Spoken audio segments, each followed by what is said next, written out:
गुरुर्ब्रह्मा गुरुर्विष्णुः गुरुर्देवो महेश्वरः गुरुः साक्षात् परं ब्रह्म तस्मै श्री गुरवे नमः।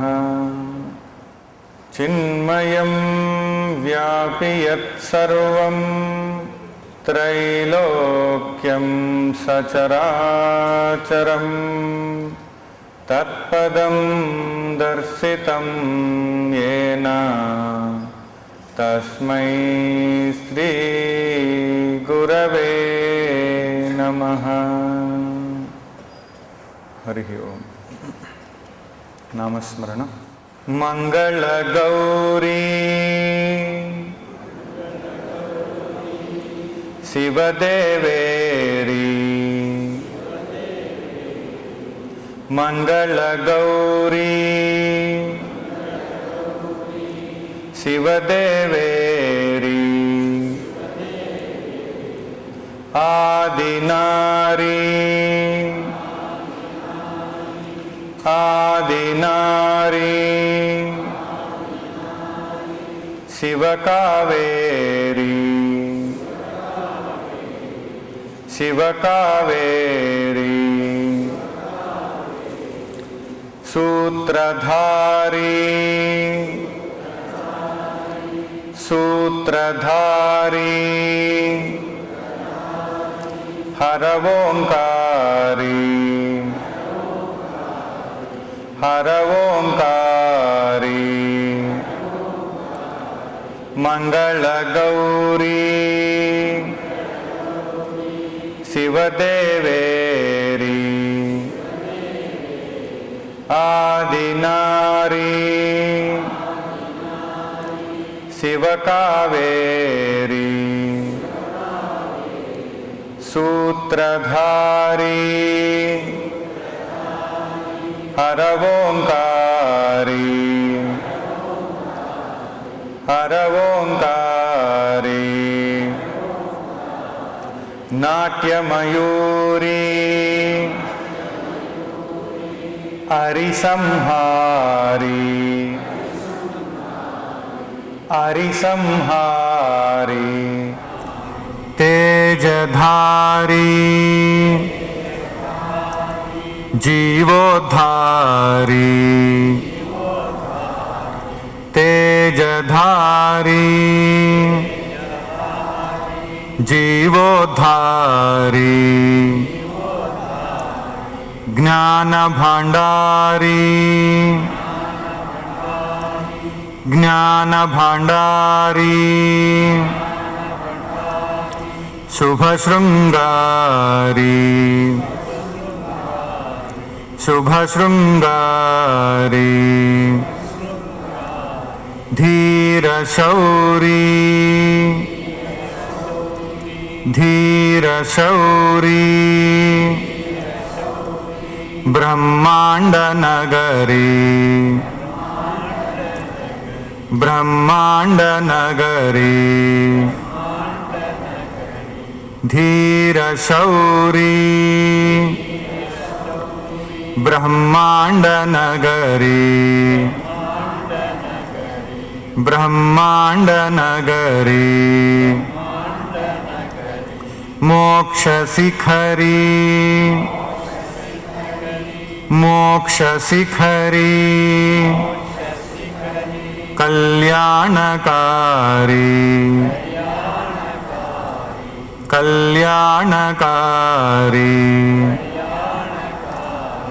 अमृतसागरी अमृतसागरी सकलाधारी सकलाधारी अमृतसागरी अमृतसागरी सकलाधारी सकलाधारी मोक्षशिखरी कल्याणकारी कल्याणकारी आदिनारी शिवकावेरी मंगलगौरी शिवदेवेरी मंगलगौरी मंगलगौरी मंगलगौरी। హరి ఓం. ఇతరులు మనతో ఎలా నడుచుకోవాలి, ఎలా ఉండాలి, ఏ విధంగా వ్యవహరించాలి అనేటటువంటి విషయములపై మనకు ఎన్నో ఆలోచనలే కాక మన మనసులలో వారి యొక్క నడత పట్ల, మనతో వారు ఉండాల్సినటువంటి పద్ధతి పట్ల మన మనసులోనే కొన్ని ప్రామాణిక సూత్రములు ఏర్పరచుకుంటాం. అలాంటివి కొన్ని ఉంటాయి. ఇవి జీవన సూత్రములని కానీ, జీవన పాలన ప్రమాణములు లేదా సూత్రములని కానీ మనం అనుకోవచ్చు. ఆంగ్లంలో వీటిల్నే స్టాండర్డ్స్ అని అంటూ ఉంటారు. Standards for the behaviour of others with us, మనతో వారు ఎలా ఉండాలి అనేటటువంటి దానిపైన. కొన్నిసార్లు మనం తెలుసుకునేది ఏమిటి అని అంటే, ఏ ప్రమాణ సూత్రములను వేరే వాళ్ళ యొక్క పద్ధతులు ఇలా ఉండాలని చెప్పి మనం ఏర్పరచుకుంటామో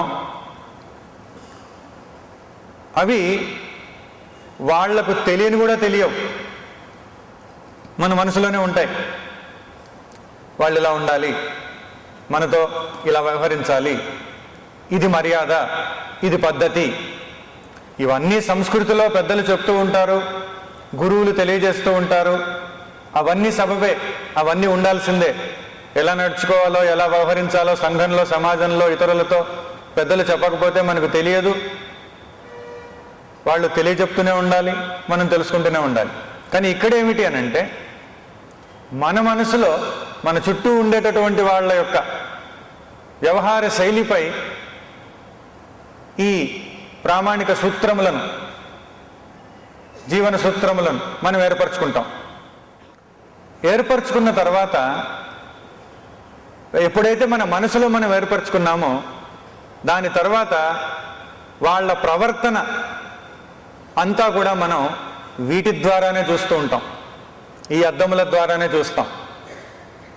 ఎప్పుడైతే వాళ్ళల్లో మనం ఏర్పరచుకున్నటువంటి జీవన ప్రమాణాలు ఏవైతే ఉన్నాయో వాటికి అనుగుణంగా వారి ప్రవర్తన లేదో అప్పుడు మనకు క్రోధం కలుగుతుంది.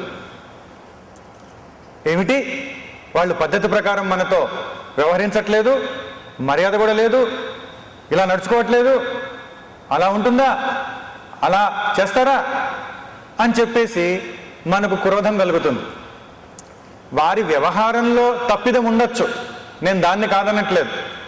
కానీ ఆ క్రోధంతో పాటు కాస్త ఆందోళన కూడా కలుగుతుంది మన మనసులో. మనం చూసేది ఏమిటి అని అంటే అనవసరమైనటువంటి ఆందోళనలు, భావోద్రేకాలు మనసులో ఏర్పరచుకొని మన శాంతిని పోగొట్టుకొని మనం బాధపడేదానికన్నా వీటి వెనకాల ఉన్నటువంటి సరి అయినటువంటి విషయాన్ని అర్థం చేసుకొని వీటి నుండి మనం విముక్తిని పొందవచ్చు కదా. లేదంటే సంబంధ బాంధవ్యాలలో ఎందరి పట్ల మనం ఇటువంటి ప్రామాణిక సూత్రాలను ఏర్పరచుకుంటే వారు దాని ప్రకారం నడుచుకోకపోతే బాధపడేది ఎవరు, మానసిక శాంతిని పోగొట్టుకునేది ఎవరు, వ్యధ చెందేది ఎవరు, ఆందోళన ఎవరికి? మనకే. మన బాధని మనమే తయారు చేసుకుంటున్నాం. ఏదో ఉన్నవి సరిపోనట్టు కొత్తవి తెచ్చిపెట్టుకుంటుంటాం. ఉన్నవి చాలు, ఎలాగో బరువులు ఉన్నాయి, అవి దించుకునే ప్రయత్నం చేయాలి, కానీ పెంచుకునే ప్రయత్నం చేస్తే ఎలాగా?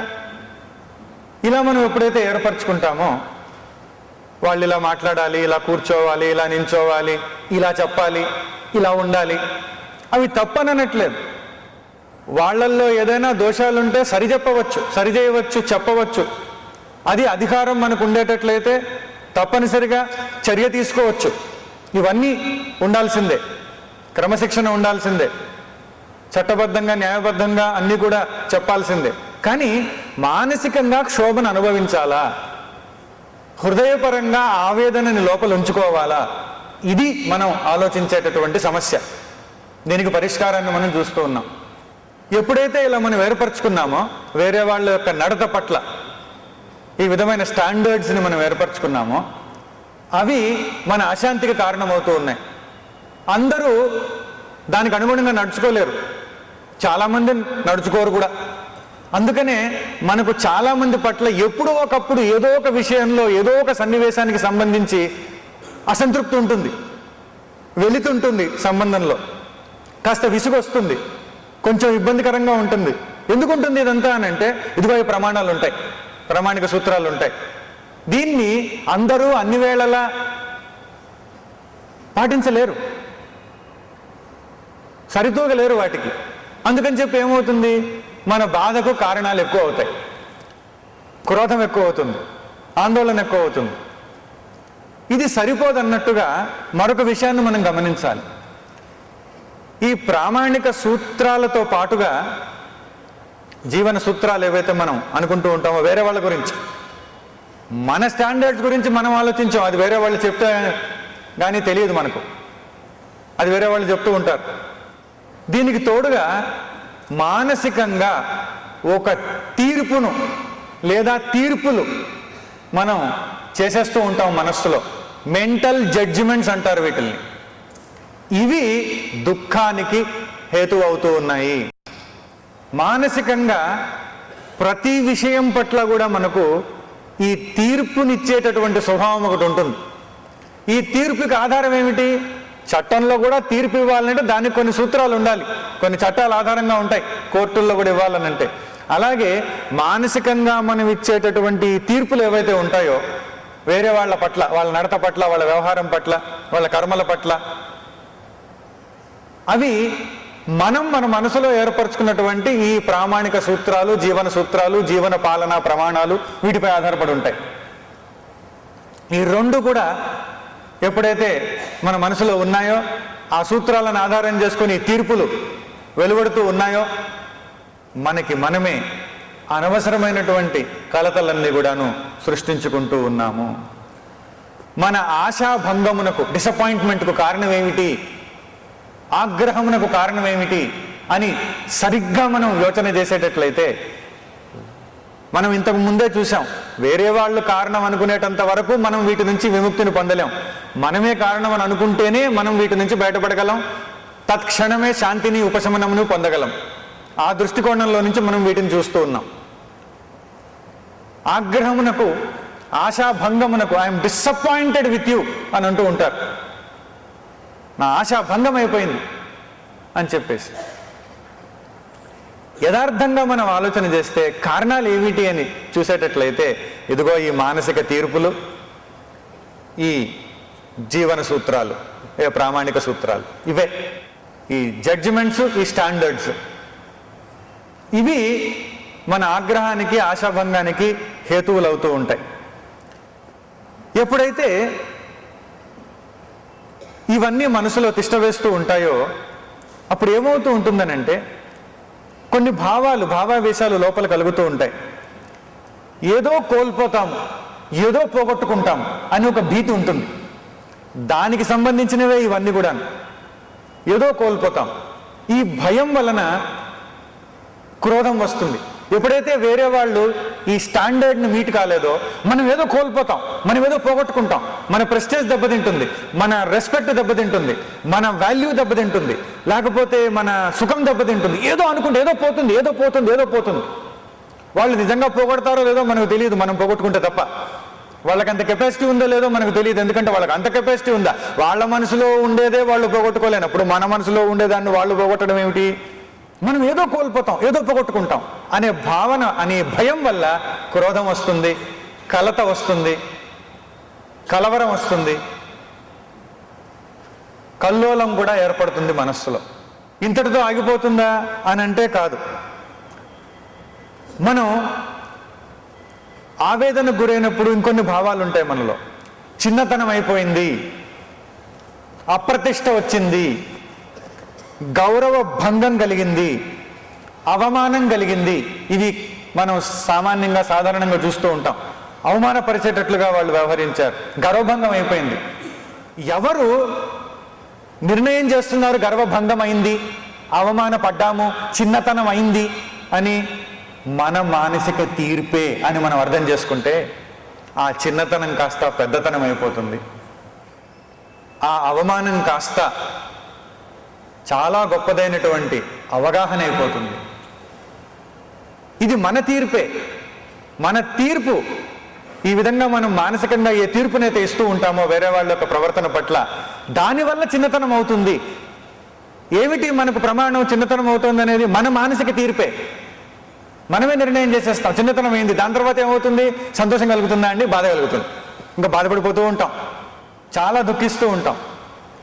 ఎప్పుడైతే మనం మన మనసు యొక్క లోతుల్లోకి వెళ్ళి సంబంధాలలో మనకి దుఃఖాలు కానీ, అవమానాలు కానీ, ఈ గర్వభంగాలు కానీ, ఈ ఆశాభంగాలు కానీ ఎందుకు జరుగుతున్నాయి అని మనం ఆలోచన చేస్తే, వేరే వాళ్ళు వాళ్ళ కర్మలు వాళ్ళ ప్రవర్తన వల్ల అని పక్కన పెట్టేస్తే, మన మానసిక తీర్పులు, మెంటల్ జడ్జిమెంట్స్ వలన, మన మనస్సుల్లో వేరే వాళ్ళ పట్ల ఏర్పరుచుకున్నటువంటి ఈ స్టాండర్డ్స్ పట్లన, ఈ కారణం చేత, ఈ స్టాండర్డ్స్ అండ్ జడ్జిమెంట్స్ వలన ఇలా జరుగుతూ ఉంది.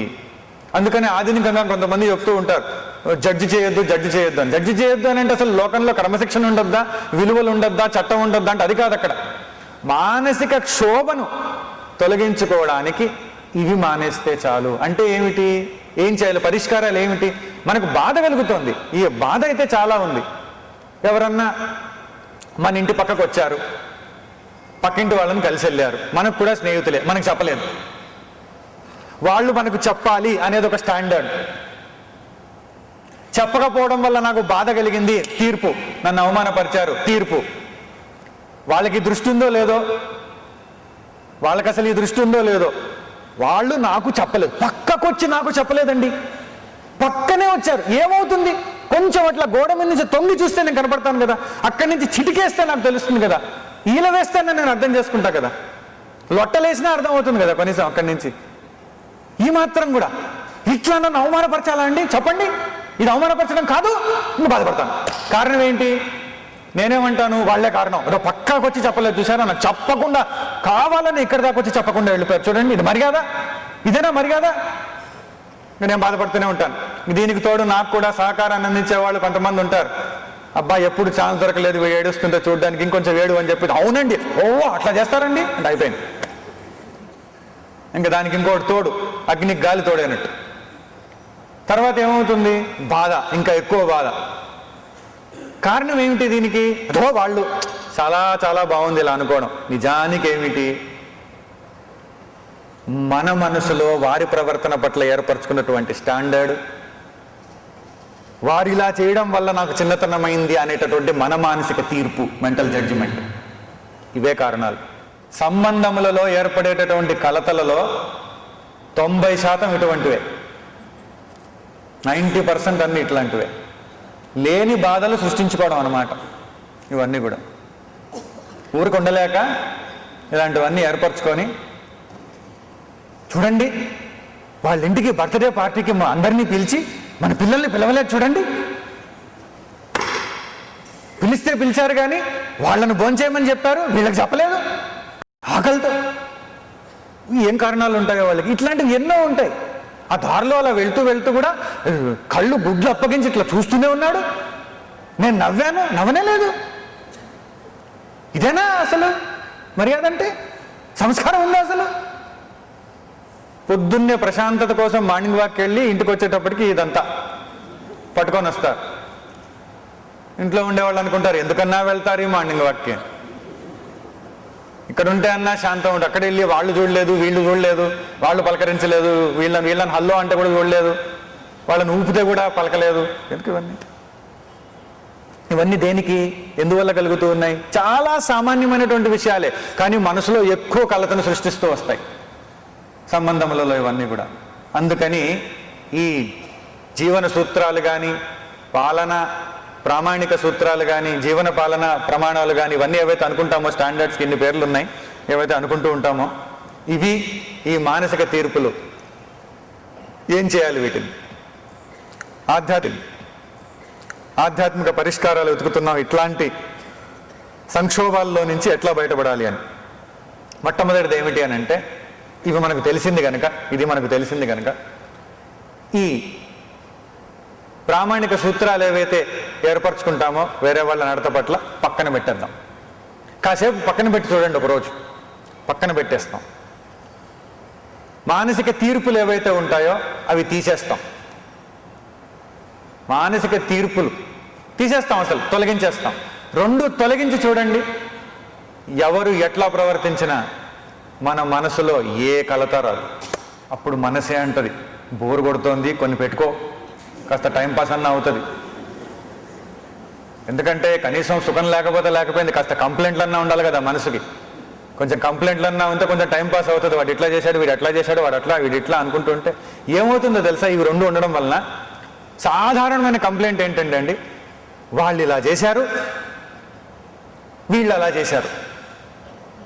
ఇదొక కంప్లైంట్. చూడండి వాళ్ళు ఇలా చేశారు, వీళ్ళు అలా చేశారు, కామన్గా కంప్లైంట్. రెండవది, వాళ్ళు చేయలేదు, వీళ్ళు చేయలేదు. వాడు చెప్పినా చేయలేదండి, వీడికి తెలిసినా చేయలేదండి, బాధ. చెయ్యాల్సింది కూడా చేయలేదండి, కర్తవ్యం ఉండి కూడా, బాధ్యతలు కూడా చేయలేదండి, తెలిసి అవసరమని తెలిసి చేయలేదండి, బాధ. వాళ్ళు ఇలా చేశారండి, ఇలా చేయొచ్చా అండి, బాధ. ఈ చేశారు, వీళ్ళు చేశారు, వాళ్ళు చేశారు, వీళ్ళు చేయలేదు, వాళ్ళు చేయలేదు. ఈసారి కనుక మన మనసులో కలతలు వస్తే ఇవి కామన్గా ఉంటే ఆలోచన చేయాల్సిన విషయం ఏమిటి? ఎందుకండి ఇలా ఉన్నారు? వాళ్ళు అలా చేశారండి. ఓహో, అప్పుడు వాళ్ళు అలా చేశారనే ఈ స్టేట్మెంట్ ఎప్పుడైతే, ఈ వాక్యం ఎప్పుడైతే వస్తుందో మనలో నుంచి, వెంటనే అర్థం చేసుకోవాలి కారణం ఏమిటి. ఇదిగో ఈ స్టాండర్డ్స్, ఇదిగో ఈ జడ్జిమెంట్స్. దీనివల్ల ఇదంతా కూడా సంఘంలో, సమాజంలో ఎట్లా ఉండాలి, కుటుంబంలో ఎట్లా ఉండాలి, అవన్నీ మనకు సద్గ్రంథాల్లో చెప్పారు. మనం దాని గురించి ఏం చెప్పక్కర్లే ఎవరికి, అవందరికీ తెలుసు. మన మనస్సులో శాంతము, సుఖము ఎట్లా కొల్లగొట్టబడకుండా ఉంచుకోవాలి, అందుకని మనం ప్రయత్నం చేస్తున్నాం. సంబంధాలు మనం ఇరిటేట్ అయిపోయి, మనం డిస్టర్బ్ అయిపోయి, మనం ఫ్రస్ట్రేట్ అయిపోయి, చిందరవందర స్వభావం ఏర్పరచుకొని ఇలా కనుక ఉండేటట్లయితే ఎవరు మాత్రం మనతో సరిగ్గా ఉండగలుగుతారు? మనమే సరిగ్గా ఉండలేకపోతే మనతోటి. అందుకని ఈ రెండింటిని పక్కన పెట్టేయాలి. మొట్టమొదటి పరిష్కారం. ఎందుకంటే మన మనసును చూసి లోపల ఇంత బాధ కలుగుతుందని తెలుసుకున్న తర్వాత పక్కన పెట్టేయాలి. ఒక ఆవిడ అన్నదట వాళ్ళ ఆయనతోటి, నిన్ను ఎందుకు పెళ్లి చేసుకున్నానో నాకు అర్థం కాలేదు, పెళ్లి చేసుకున్నాక అర్థమైంది నువ్వు ఉత్త వెధవం అని చెప్పేసి. ఉత్త వెధవం అని తెలుసుకోవడానికి ఈ పెళ్లి చేసుకోవాల్సి వచ్చింది అన్నదట. అయితే ఆయన అన్నట, నన్ను ఉత్త వెధవ అని తెలుసుకోవడానికి పెళ్ళే చేసుకోవాలా? నీతో సంబంధానికి అవును అన్నప్పుడే తెలిసిపోలేదా అన్నాడు. నీలాంటి దానితో అవును అంటే అప్పుడే అర్థమైపోయి ఉండాలి నీకు నేనేంటో, పెళ్ళే చేసుకోవాలా అన్నాడు. ఇంకొక ఆయన ఒక అమ్మాయిని ప్రేమిస్తూ, నీ కోసం ఎవరెస్ట్ శిఖరం ఎక్కమన్నా ఎక్కుతాను నువ్వు పెళ్లి చేసుకుంటే. నువ్వు పెళ్లి చేసుకుంటానంటే బంగాళాఖాతాన్ని ఈదేస్తాను, ఖాతమంతా ఈదేస్తాను, బంగాళాఖాతం, బే ఆఫ్ బెంగాల్ అంతా. నువ్వు అంటే నార్త్ పోల్, ఉత్తర ధ్రువానికి వెళ్ళిపోతాను అని చెప్పాడు. ఇంకా ఆవిడ ఇంత పెద్ద ప్రమాణాలు చేస్తుంటే సరే అని చెప్పి పెళ్లి చేసుకున్న సంవత్సరానికి డైవర్స్ ఇచ్చేసింది. కారణం ఏంటంటే ఆయన ఇంట్లో ఉంటే కదా, ఎవరెస్ట్ శిఖరం పైన, బే ఆఫ్ బెంగాల్లో, నార్త్ పోల్లో ఉన్నా ఏవేవో స్టాండర్డ్స్ పెట్టేసుకొని ఎలా వ్యవహరించాలో మర్చిపోయి ఇంకేంటో విధంగా ప్రవర్తిస్తే ఎవరు మాత్రం సుఖంగా ఉండగలరు? మనం ఏం సుఖాన్ని ఇవ్వగలం ఎవరికైతే మాత్రం? అవి మనకు దుఃఖకరంగానే ఉంటాయి, వేరే వాళ్లకు దుఃఖాన్ని తెచ్చిపెడుతూ ఉంటాయి. అందుకనే ఇవి బాగా ఆలోచన చేసి మన దుఃఖానికి హేతువులు ఏమిటో చూసిన తర్వాత ఇవి అని మనకు అర్థమయ్యేటట్లయితే, ఎందుకు ఇవి పెట్టుకొని బాధపడడం ఎందుకు? కాసేపు పక్కన పెడదాం, ఒక రోజు పక్కన పెట్టేసి చూద్దాం. ప్రతి ఒక్కళ్ళ పట్ల ఇవన్నీ ఏర్పరచుకొని ఏం చేస్తామండి? మానసికంగా ఇవన్నీ ఏర్పరచుకొని ఎవరు ఎక్కడ ఏం చేస్తున్నప్పుడు కూడా మన మనసులో వాళ్ళ గురించి ఒక స్టాండర్డ్ ఏర్పరచుకోవడం, బాధపడిపోవడం, మెంటల్ జడ్జిమెంట్ ఇచ్చేయడం, బాధపడిపోవడం. ఎందుకు? ఈ రెండు పక్కన పెట్టేస్తే చాలా వేరుగా ఉంటుంది పరిస్థితి. ఇదొకటి ఆధ్యాత్మిక పరిష్కారం ఒకటి చూసాం మనం. రెండవది, చాలా మార్లు వాళ్ళ వల్ల నాకింత బాధ కలిగింది అని అంటూ ఉంటాం. వాళ్ళు అవమానపరిచారనో, అనకూడని మాటలు అన్నారనో, లేనిపోని విషయాలు చెప్పారనో, లేకపోతే అసలు చెప్పాల్సింది చెప్పలేదనో, లేకుంటే నిజంగా తెలిసి కూడా యథార్థంగా అవసరమైనది కూడా వాళ్ళు మనకు తెలియజేయలేదనో, ఈ విధంగా మనం బాధపడుతూ ఉంటాం. ఉదాహరణ మాత్రంగా వాళ్ళు ఇలా అన్నారు, ఇది సామాన్యంగా అందరూ బాధపడేటటువంటి విషయం. వాళ్ళు అన్నారు, వాళ్ళు ఎంతసేపు అంటారండి మనల్ని? ఎవరైనా ఒకసారి ఆలోచించండి. ఎందుకంటే వాళ్ళకు ఉండాల్సినటువంటి సమస్యలు వాళ్ళకు ఉంటాయి. ఎంతసేపు అంటారు? కాసేపు అంటారు, ఓ 2 నిమిషాలు, 3 నిమిషాలు, 5 నిమిషాలు. ఎన్ని గంటలు అనగలరండి ఎవరైనా? వాళ్ళకు కూడా శక్తి ఉండాలి కదా అంతసేపు అనడానికి. ఏదో కాసేపు అనేసారు, ఏదో మాట అన్నారు, అయిపోయింది. ఇప్పుడు నన్ను వాళ్ళు బాధ పెడుతున్నారు అని అంటాం మనం. నన్ను వాళ్ళు బాధ పెడుతున్నారు, సరే, బాధ పెట్టడానికి వాళ్ళు ఇప్పుడు ఎక్కడున్నారు? ఇది ఆలోచించాలి. వాళ్ళు ఇట్లా అనకూడని మాట అన్నారండి, అనవసరంగా చెప్పారండి ఇలాగ నా గురించి, సరే, ఇప్పుడు చెప్తున్నారా? ఇప్పుడు ప్రస్తుతం ఈ క్షణంలో వాళ్ళు మన ముందు ఉండి చెప్తూ ఉన్నారా? లేదు. ఎప్పుడు చెప్పారు? మొన్న సాయంకాలం. మరి ఇప్పుడేమైంది? నువ్వు ఇప్పుడు కూడా ఎందుకు బాధపడుతున్నావు? వాళ్ళు ఇలా చెప్తున్నారు కదండి. అరే, వాళ్ళు చెప్పేశారు, వాళ్ళు చెప్తూ నిల్చోలేదు.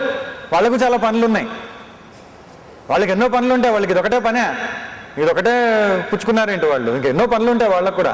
ఇంకెంతమందిని అనాలో, ఏమేమి అనాలో ఏంటో ఉంటాయి, చాలా ఉంటాయి వాళ్ళకు కూడా. వాళ్ళు బ్రతకాలి కదా, వాళ్ళు సంపాదించుకోవాలి, వాళ్ళు భోంచేయాలి, వాళ్ళు చాలా ఉంటాయి వాళ్ళకు కూడా. కానీ ఇదొకటే పని చేస్తున్నారా? లేదు. వాళ్ళు అనేశారు, లేదండి వాళ్ళు బాధపడుతున్నారండి. ఎక్కడున్నారు వాళ్ళు బాధపడడానికి? Where are they? బాధపడడానికి బయట ఉండి బాధపడుతున్నారా, లేక లోపలికి వచ్చి బాధపడుతున్నారా? చెప్పండి. బాధ ఎక్కడ కలుగుతుంది? బయట, గాల్లోనా? ఇక్కడ బాధ, ఇదిగో బాధ అండి. బాధ ఎక్కడ? ఎక్కడ? బాధ అండి, బాధ ఇక్కడన్నా అంటూ బాధండి, వేదనండి, బాధ అండి కలుగుతోంది. లోపల బాధ కలుగుతోందంటే వాళ్ళు వచ్చారా లోపలికి? చెప్పండి, వాళ్ళు వచ్చారా? వాళ్ళు రాలేరు. అట్లాంటి ఎంట్రీ లేదు ఇక్కడ.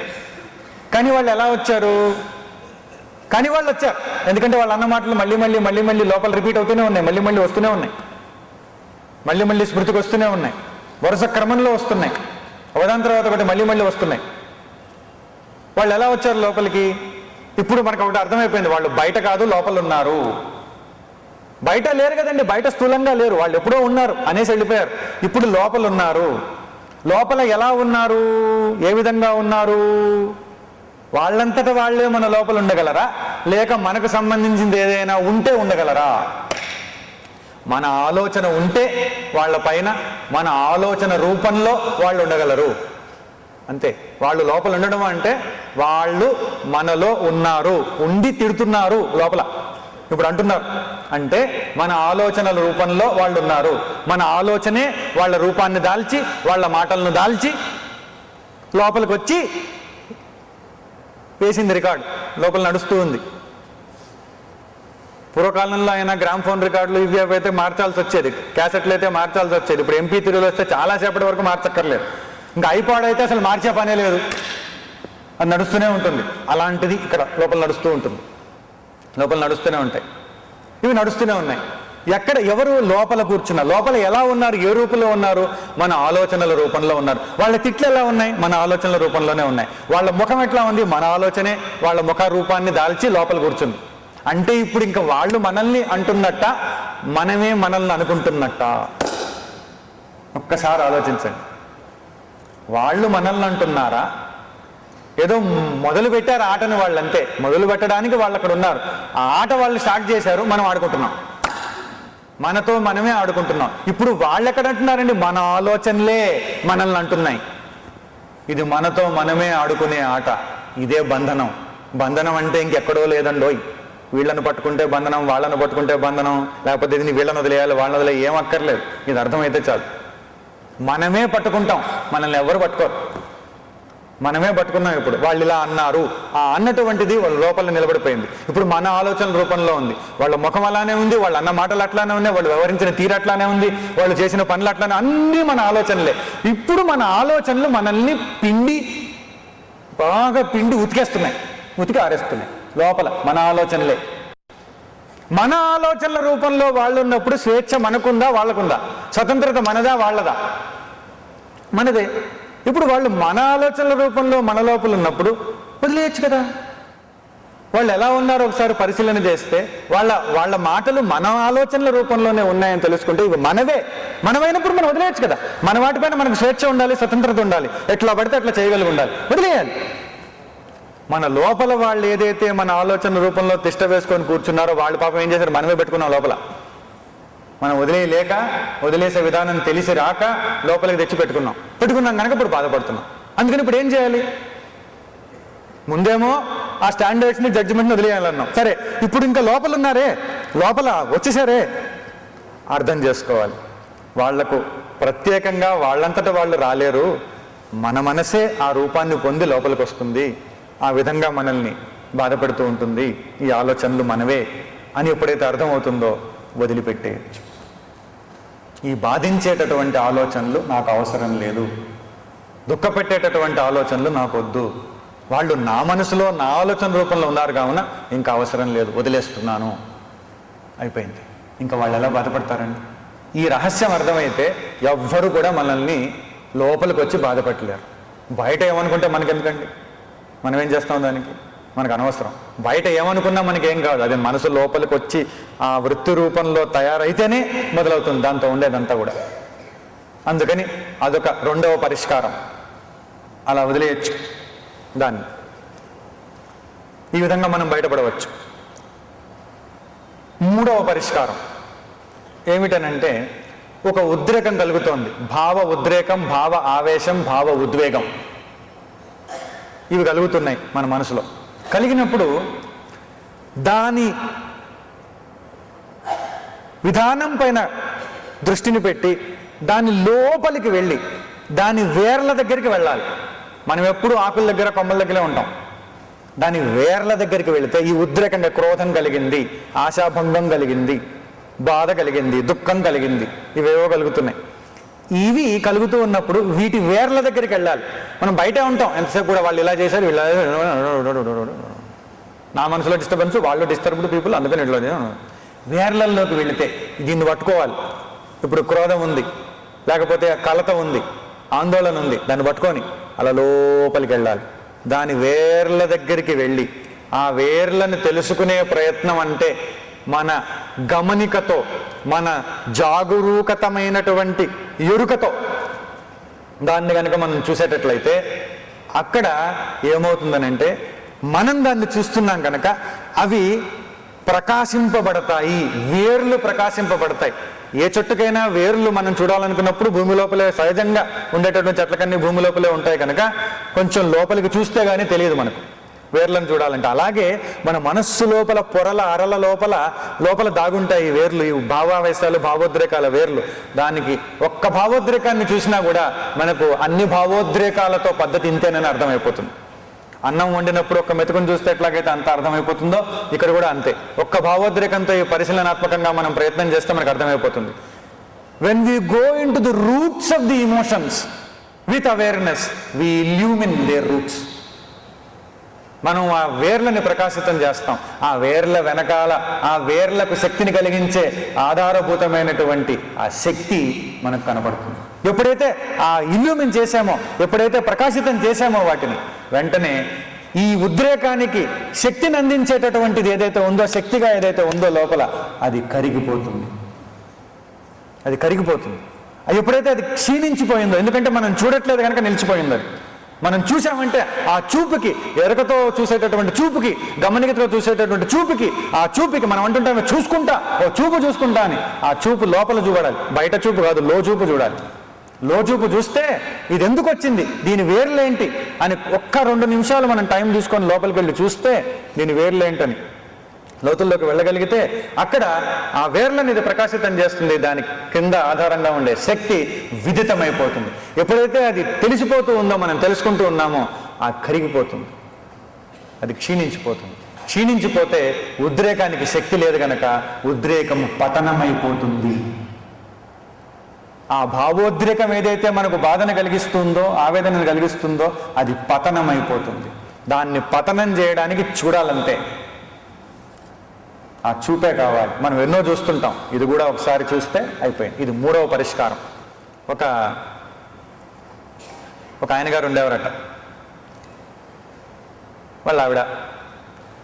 కాకపోతే వాళ్ళకి ఎన్నో స్పర్ధలు, ప్రతి చిన్న విషయంలో భేదాభిప్రాయాలు, భిన్నాభిప్రాయాలు, ఎప్పుడూ ఘర్షణ, సంఘర్షణ అలా ఉండేది. ఇద్దరికి విసుగొచ్చేది. ఈయనకి ఎక్కువ వచ్చేది. ఎందుకంటే ఆవిడతో పాటు వాళ్ళ చుట్టమైనటువంటి ఇంకొక ఆవిడ వచ్చారు.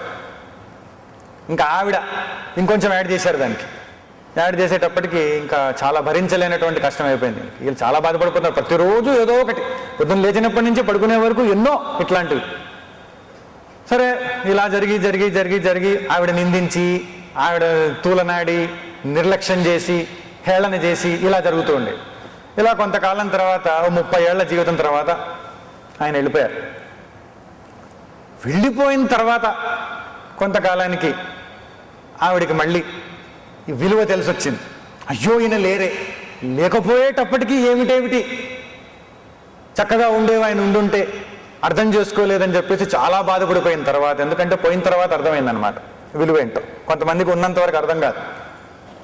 మొట్టమొదట ఏమిటి తెలిసొచ్చిందంటే ఆవిడికి, ఈవిడ తిట్టడానికి, ఈవిడ అనడానికి, ఈవిడ ఏమన్నా చేయడానికి పడేవాడు ఒకడు ఉండేవాడు. ఇప్పుడు ఎవడు లేడే,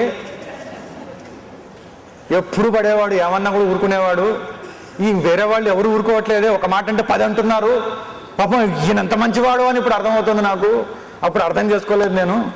ఏమన్నా, ఏం తిట్టినా, ఏం చేసినా పాపం ఊరికనే ఉండేవాడు ఆయన, ఎంత మంచివాడో అని ఇప్పుడు అర్థమైంది. ఉన్నందు వల్ల అర్థం కాలేదు. ఇంకా వేరే విషయాలు, ఎందుకంటే మైండ్ ఆక్యుపేషన్ పెద్ద ప్రాబ్లం అందరికీ. మనస్సును ఎట్లా నింపాలి, ఎట్లా దానికి పని కల్పించాలి అని ఏదో ఒక పని ఉండేది. ఇట్లా అప్పుడప్పుడు మధ్య మధ్యలో అరవడం, తీయడం, ఏదో ఉండేది పని. ఇప్పుడు అది లేదు. లేకపోతే ఇప్పుడు ఏం చేయాలి? సరే, దాని తర్వాత అంతా నెమ్మదిగా చింతించి కొంచెం బాధపడి ఎవరో స్నేహితులు చెప్తే ఒక మాధ్యమము ద్వారా, ఒక మీడియం ద్వారా ఆ జీవాత్మని కాంటాక్ట్ చేయొచ్చండి అని ఎవరో ఒక టెక్నిక్ చెప్తే ఆయన్ని పిలిచి కూర్చోబెట్టి కాంటాక్ట్ చేశారు.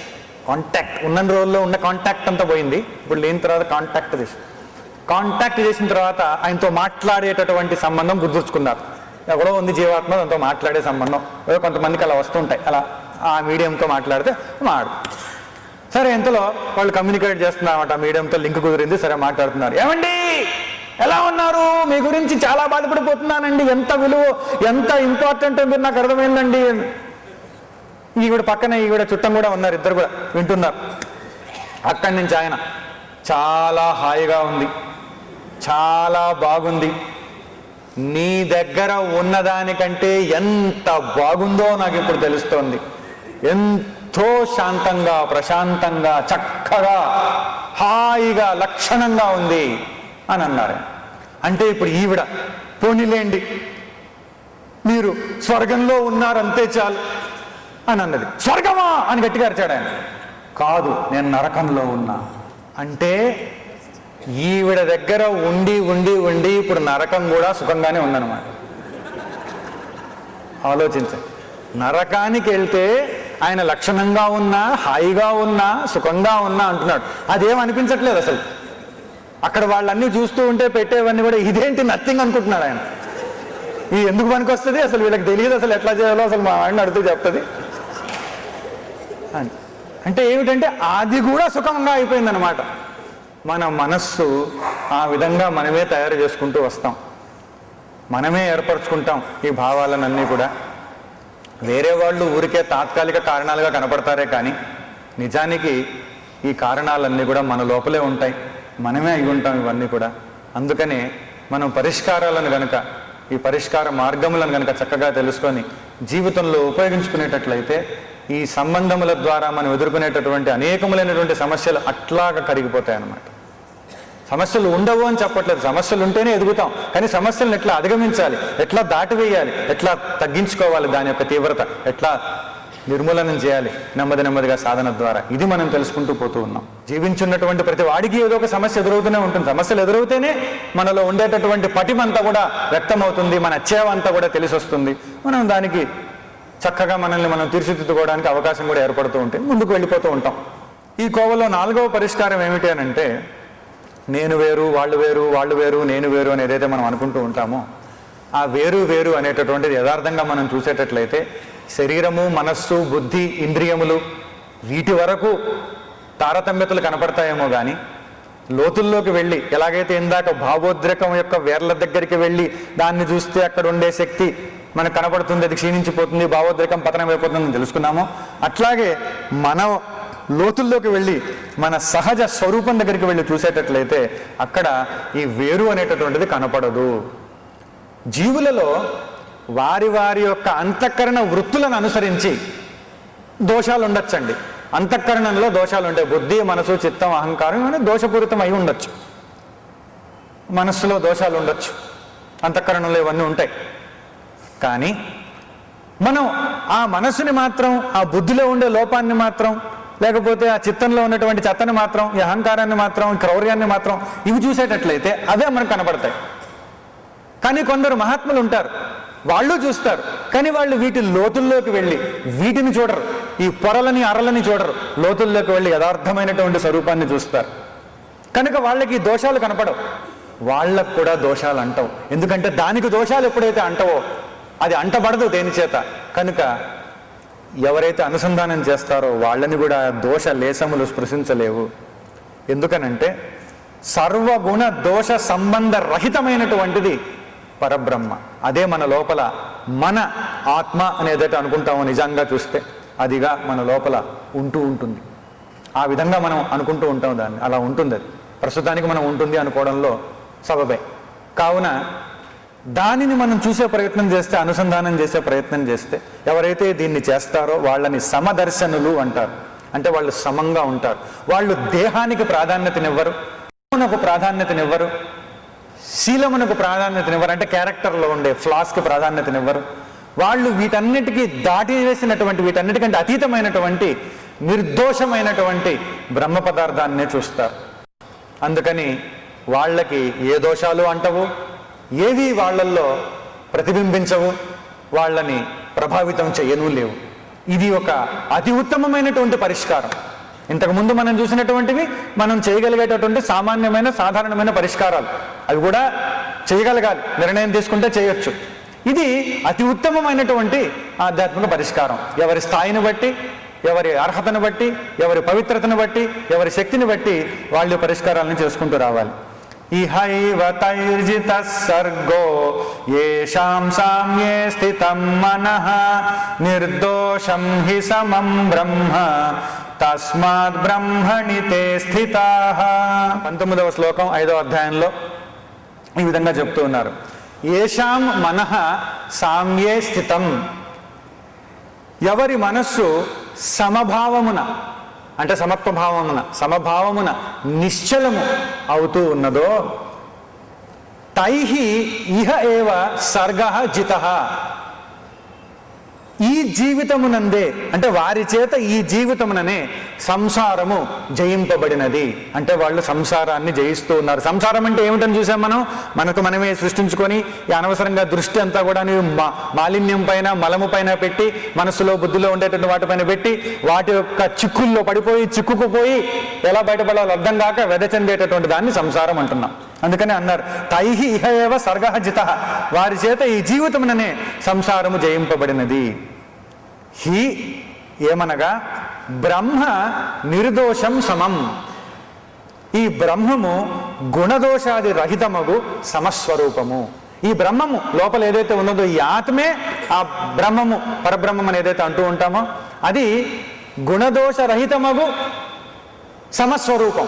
ఎప్పుడైతే అది గుణదోషరహితముకు సమస్వరూపం అయ్యిందో, దాని మీద దృష్టి ఎప్పుడైతే మనం పెట్టామో, అది మనం తెలుసుకునే ప్రయత్నం చేస్తూ ఉన్నామో, మనల్ని కూడా దోషాలు అంటే అవకాశం లేదు. తస్మాత్ తే బ్రహ్మణి స్థితాః, కనుక ఈ విధంగా వర్తించేటటువంటి వారు ఎవరైతే ఉంటారో వారు బ్రహ్మముననే వలయిచూ ఉన్నారు. దీంట్లో మనకి తెలిసేది ఏంటంటే, మనం చాలా అనుకుంటూ ఉంటాం, నా ఇష్ట ప్రకారం ఉండాలి, నా చాయిస్ ఉండాలి, నా చాయిస్కి వాల్యూ ఉండాలని చెప్పేసి. ఇక్కడ ఉంది అవకాశం, మనమే చూస్ చేయట్లేదు. మన ఎంపిక దేన్ని చూడాలి, మన ఇష్టం. మనసునే చూడాలా ఒక వ్యక్తి కనపడితే, బుద్ధినే చూడాలా, అవలక్షణాన్నే చూడాలా, లోపాన్నే చూడాలా, లోపల దాగి ఉన్న ప్రకాశాన్ని చూడాలా, కాంతిని చూడాలా, చీకటి లేని వెలుగును చూడాలా, దుఃఖం లేని ఆనందాన్ని చూడాలా, అనంతమైన స్వరూపాన్ని చూడాలా, ఇది మన చేతుల్లోనే ఉంటుంది. మన ఎంపిక పైనే ఆధారపడింది. మనం చూస్ చేసుకోవాలి. It is our choice.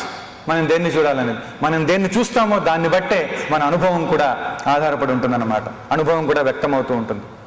మామూలుగా దేహ ఆత్మ తాదాత్మ్యత ఉన్నవాళ్ళు, దేహాత్మ అధ్యాస తాదాత్మ్యత ఉన్నటువంటి వాళ్ళు, అంటే దేహమే సర్వము, దేహమే పర్మనెంట్, దేహమే అన్ని, దేహమే నేను, నేనే దేహం, దేహమే అంతా అనేటటువంటి భావన అన్నమాట. ఇంకంతకంటే పెద్దది ఏముండదు, ఇంకంతే దేహమే, ఎంతసేపు దేహానికి బానిసై ఉండడం. ఇటువంటి తాదాత్మ్యత భావం ఉన్నటువంటి వాళ్ళు, మనోబుద్ధులతో తాదాత్మ్యత ఉన్నటువంటి వాళ్ళు, మనస్సు నాకు పరికరం, మనస్సు నాకు పనిముట్టు, మనస్సు నా యొక్క ఇన్స్ట్రుమెంట్ అనేటటువంటి భావన ఉంటే వేరుగా ఉంటుంది. నేనే మనస్సు, మనసులో ఉండే భావమే నేను, అది నాదే అనేటువంటి భావన ఉండేటట్లయితే చాలా బాధపడిపోతారు.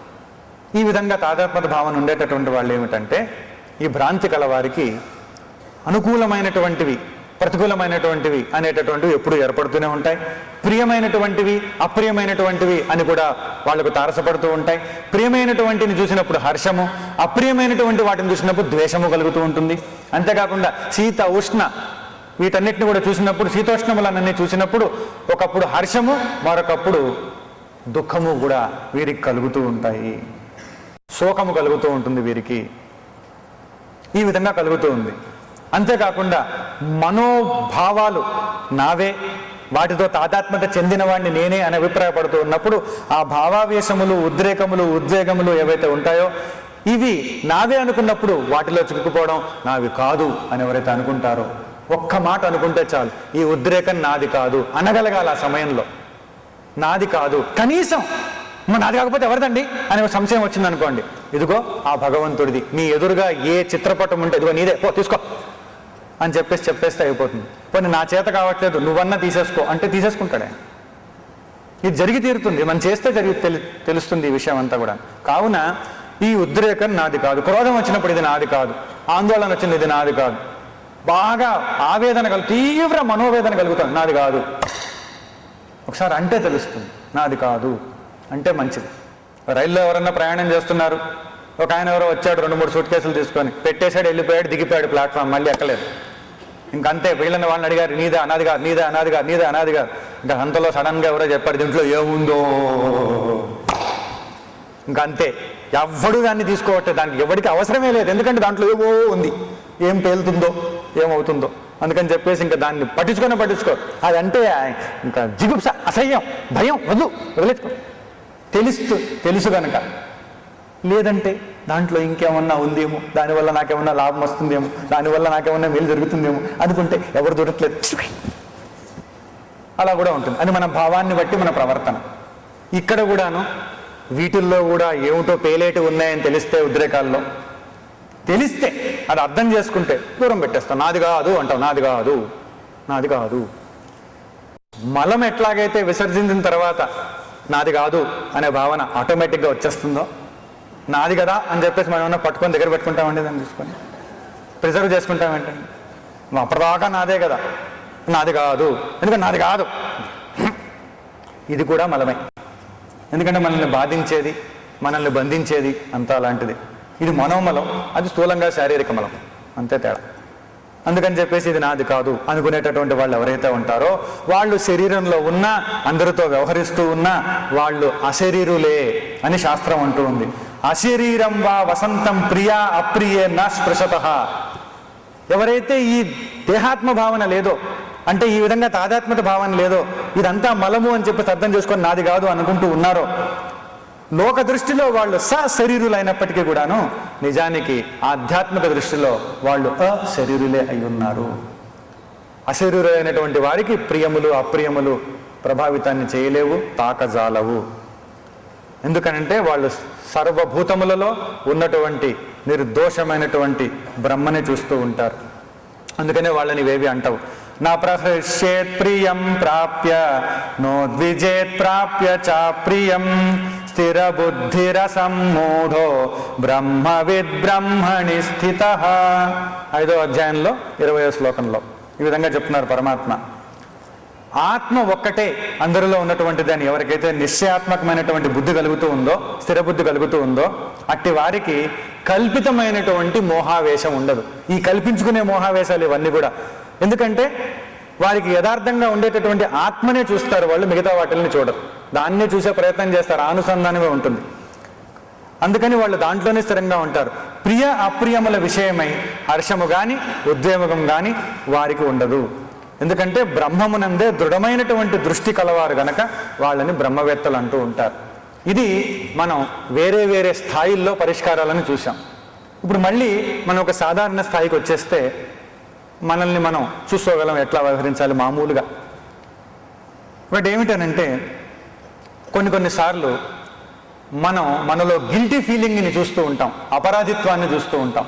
ఎందుకనంటే ఏదో ఒక స్టాండర్డ్ మనం కూడా పెట్టుకుంటాం. మనకి వీలు కాని స్టాండర్డు, చేతకాని స్టాండర్డు, అందుకోలేని స్టాండర్డ్ పెట్టుకొని మళ్ళీ మెంటల్ జడ్జిమెంట్ చేసేస్తాం, మానసిక తీర్పు ఇచ్చేసుకుంటాం, మనకి మనమే ఇచ్చేసుకొని నేను పనికిరాను, నేను ప్రయోజకుడిని కాదు, నా వల్ల కాదండి, వేస్ట్, దండగా, ఈ ఫీలింగ్.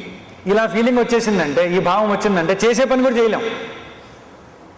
ఇలా వేరే వాళ్ళ యొక్క వ్యవహారం పైనే కాదు, మన యొక్క వ్యవహారం పైన కూడా సశాస్త్రీయంగా ఉంటే, మనకు చేతనైనంత పెట్టుకోగలిగితే, కొంచెం అందుకునేటట్లుగా ఉండగలిగితే పర్వాలేదు. కానీ అసలు ఏమాత్రం చేయలేనట్లు దాన్ని పెట్టుకొని ప్రయత్నం చేయక, పెట్టుకున్నాం సరే, కానీ చేయాలా ప్రయత్నం చేయలేదు, చేయకపోగా ఈ తీర్పు ఇచ్చేసుకున్నాం, నేను పనికిరాను, నేను దండగా, శుద్ధ దండగా, పనికి మళ్ళీ ఏం ప్రయోజనం లేదు, వేరే వాళ్ళు అనేది పోయి మనమే అనుకుంటాం. అప్పుడు ఏమవుతుంది?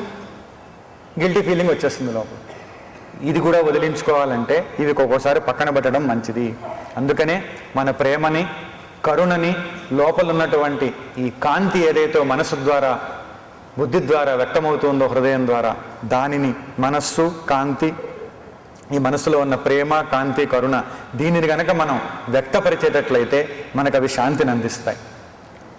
కొన్నిసార్లు మనం అనుకుంటూ ఉంటాం, జీవితంలో సక్సెస్ అంటే ఏమిటి, ఫెయిల్యూర్ అంటే ఏమిటి అని కొంతమంది అంటూ ఉంటారు.